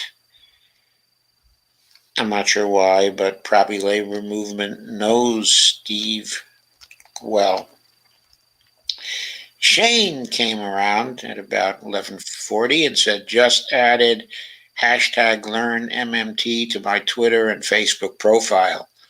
I feel like I know enough of it now that it influences my reporting and my commentary. And it bothers me when people say taxes pay for things. Yep, as it should. Holly says, hi, Shane. Kay says, no, I understand, Joe. And KRTD says, hi, Holly. Kay says, it is the Fed who won't accept it. And Lana says, good for you, Shane. And Lana says, 1% know exactly how the currency operates. They just don't call it MMT. They count on us, but not knowing. Kostat says, no, Joe. That was a finger pointing up at the previous post. Oh, I'm sorry. I thought to AOC, what would writing on a dress or a slumber party on the Capitol steps mean to you and your evicted family? With link to stats. Thank you, Steve. That was very good. Very good.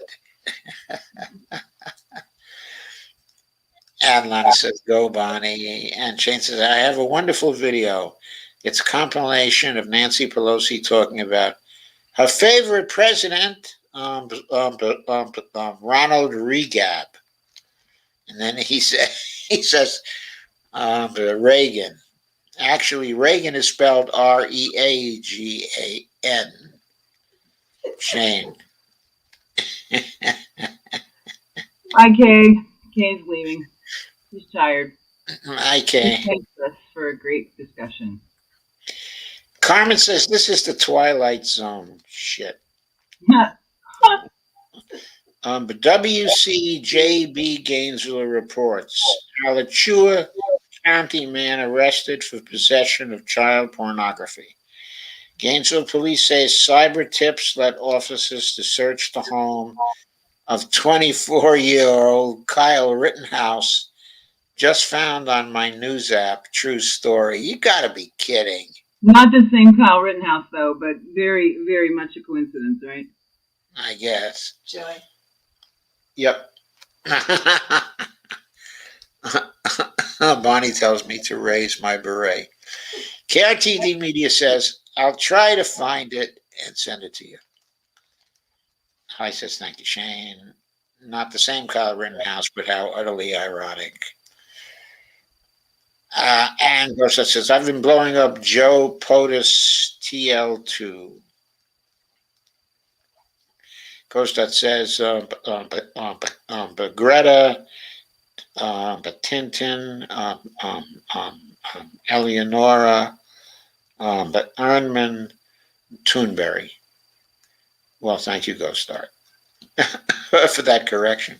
Holly Horn says, I can go for that too, Joe. Basic income and jobs guarantee. Okay, with the basic income, though, one doesn't want to have a bureaucracy to enforce it. So what one does is you give the basic income to everybody, and you take it back from people who don't need the basic income through taxes. That's the way you do that, so you avoid establishing, a new bureaucracy. So Kay says Mike Norman put up a video today about SS. I haven't watched it yet, but you might be interested. Actually, Lana, I did watch Mike Norman's video. I think I do a much better job when it comes to Social Security than Mike Norman. In other words, when it comes to the MMT explanation of what's going on with Social Security, I think Mike was too interested in talking about his 5 mile runs and how he got up in the morning, and then of course he did a very short video. It was only about 6 minutes or so.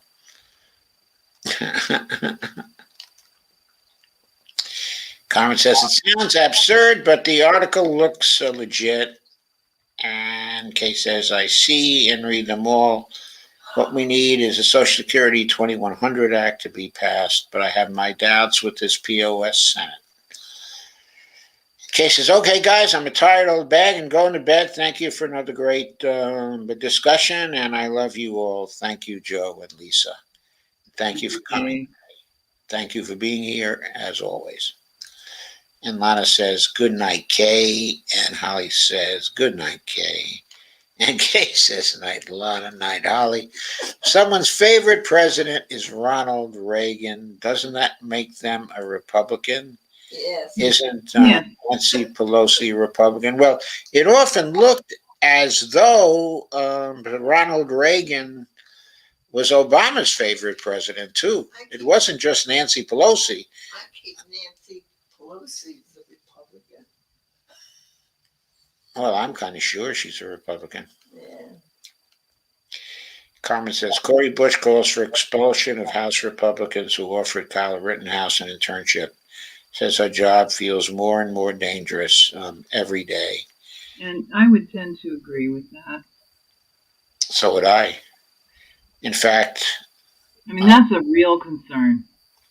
Yeah, it is a real concern because those people would like nothing better than marching into the Capitol, start shooting up the place. Mm-hmm. Absolutely. Shane said, would those people who have a job through the federal job guarantee get basic income, or would it depend on the hours they work, okay, and if they needed it? Okay, the federal job guarantee, in my design anyway, and I think Pavlina has something similar, okay, is basically, okay, let's say that the federal job guarantee is but $21 an hour, okay, on the average across the country. Okay, then the basic income would be set at roughly the equivalent of $14 an hour. Okay, there has to be a differential between the two, okay, because there has to be some reward for those people who want to work inside the system. Now, you won't catch me saying that people who are getting a basic income and don't work inside the system are not working. In fact, I might be one of those people who would take the $14 an hour and who would work exactly the same way I do now, okay, which is to say, I'm certainly working full time and maybe more, even at my age. Doing what you're doing now, yeah. The point being that one can work at things which are socially sanctioned so that they qualify under the federal job guarantee. And one can also work at things that are outside the system, not socially sanctioned sufficiently, but to get you a federal job guarantee. but you would still need a basic income to subsist. And I think a basic income is a human right for people who are in that kind of situation. Some people are on that kind of situation because of a disability of some sort. Some people are in that kind of situation because they just don't fit into a normal work structure. There are all kinds of reasons why people might be in that kind, okay, of situation. But I think they still have a right to exist, and I think that's a human right, and I think that society ought to provide the funds. That's probably why many people would call me a socialist. I don't call me a socialist because these days I don't know what the hell the term socialist actually means. It certainly doesn't mean what it meant back in the 1970s. I'm not saying there was anything wrong with it in the 70s, but I am saying that it means something, entirely different now. Carmen says, friends, I'm definitely boycotting this holiday season in protest. Only toilet paper and soap for me. I'm with you there, Carmen. And then she also says that the White House says that it's deeply troubled on Postmaster DeJoy. Well, what took you the damn year? Well, he's deeply troubled, but he got rid of Ron Bloom today, evidently, or yesterday. Oh, Um, okay. and Ron Bloom, well, okay, what he did is specifically he failed to reappoint Ron Bloom.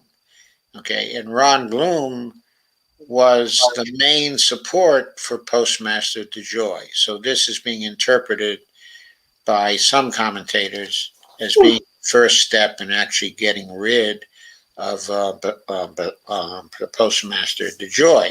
But he could have fired him, right? He could have asked for his resignation. He could have asked for his resignation. However, DeJoy would not have had to obey the president. Then he can fire him. No, he could fire him. Why not? The reason why I can't fire him is because the way the post office is set up is, but there's a board of governors that does the hiring and firing. Okay. So So, it's not his appointee. Got it. right, okay, it's not his appointee, so that's why he wasn't able to do that. But he could have taken much more aggressive steps about actually getting a majority on the board because he can fire the board members. Oh, well then okay. And So we're back to square one. he did not choose to aggressively pursue the board members, but instead he waited for Bloom's term to end, and then he fails to reappoint him. Why so timid? Okay, I don't know, but that's why DeJoy uh, has been in there for 11 months instead of getting fired by the third month or something like that. I think Biden could have done that, but he did not. Okay, I'm not quite ready to say goodnight yet, Bonnie. I only have a few more things to go. Jane said, didn't we try a small version of the FJG during World War I or World War II with a smaller amount of people? Oh, okay, I don't believe we did. What we did in World War II, okay, I'm not sure what we did about that in World War I, but in World War II, we hired everybody we could hire. And the rate of unemployment in World War II was only 1%. So certainly that was full employment because people shift, from job to job. It was very, very tight form, okay, of full employment, okay, in World War II. So there was always so much work to do because, so many people were overseas, were fighting in the military. So as far as civilian labor was concerned, the market was very, very tight. So they were having to try to control inflation, which they did in two ways. They used wage and price controls. Of course, they used high taxes as well. the tax rate, okay, was very progressive, okay, at that point. But also World War II savings bonds removed a lot of the money that came from full employment from circulation. And so the savings bonds performed a major role in controlling inflation in World War II. Inflation would have occurred otherwise, and the reason why was because the capacity of the United States to produce was transferred from domestic purposes to war production. And of course, our war production in World War II, okay, was awesome, but it involved, okay, a lot of the labor market was basically dried up, by the need to produce those things. Lana said, Ellis Whittingham asked once, who thought the homeless guy standing with a sign was working or not? He said, if you don't think so, stand there and do what he does, and you will know. Alice, of course, was dead right. And Steve Gonzo said, members of the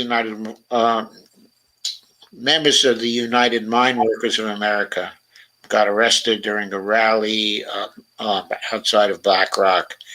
The largest shareholder, okay, of Warrior Met Coal, the $1.2 billion firm that operates several coal mines in the state of Alabama.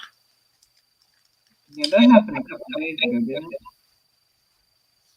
it? Yeah, that might have happened, okay, a couple of days ago. But Lana asks, Steve, was that actually today in New York? And then Steve actually replied and said a couple of days ago. The BlackRock / the Vanguard hashtag tip of the iceberg. And Londell says, Shane, did you mean the Job Corps just before World War II under FBR? I think there you're probably thinking of the CCC, Lana, aren't you? And Shane said, maybe that's what I was thinking of. The CCC was not a guarantee. Civilian, what was CCC stand for? At that time, if I recall correctly, the Civilian Conservation Corps. There it is. Yep. Okay, so the Civilian Conservation Corps had a particular number of jobs, at any time. If people wanted those jobs, they could go and get them.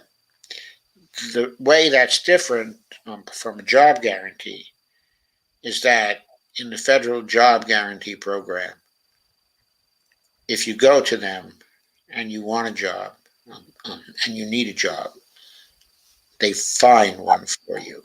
You've got a job. It's a job guarantee. The CCC was not the same.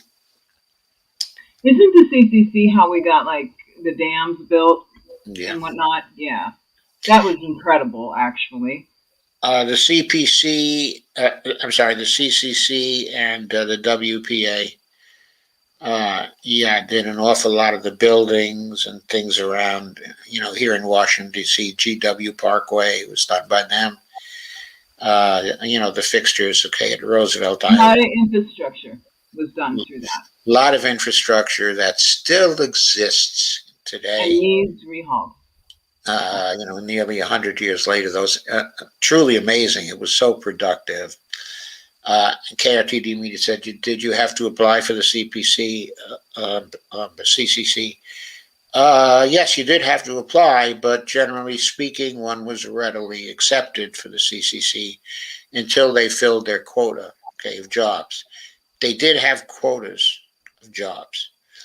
Or was it but first come, first serve? Well, okay, I didn't see your distinction. There wasn't a complicated process to apply for the CCC. What you did, is you went to a CCC office and you filled out an application form, but it was the first come, first serve. In other words, it wasn't that there were special qualifications, but you did have to fill out a form, okay, in order to get in. And Shane says, our infrastructure gets a grade of D plus today. Yeah, it gets a grade of D plus today, but during the 1950s, it was first class. During the 1950s, early 1960s, it was first class. After the building of the interstate system. When I went to school, okay, in Michigan during the 1960s, it was really good. The infrastructure in Michigan was really good. Yeah, we're 70 years due. Yeah, we are. Well, I guess that does it. Thank you, everybody, for being here. I'm pooped. I am going to say good night. Yeah. Good night. Good night, Lisa. Good night, everybody, and thanks to everybody for being here tonight. It was a great discussion, Joe. Those 3 articles were really good. Yeah, they were. Yeah, and you were great too, Lisa. So thank you very much. I'm sorry I seem so intolerant. I guess maybe I am, but Don't worry about it. Let it go. Don't worry about it. We like strong statements here. I love y'all. Good night, Bonnie. Good Good night. night, Dolores. Good night, Carmen. Good night, Lana. Good night, Kay. Good night, Shane. And anybody else I missed. Holly. Bye, Ghost Star. Good night, all. Good night. I'll see. Okay, good night, everybody. I'll be back officially on Tuesday. Some of you, of course, will see me tomorrow because there are a few meetings that a number of you are going to be at. So thank you for coming tonight. And by the way, please don't forget to buy me a coffee every once in a while. That would be very nice. Thank you very much. Bye. The coffee. And good night to you,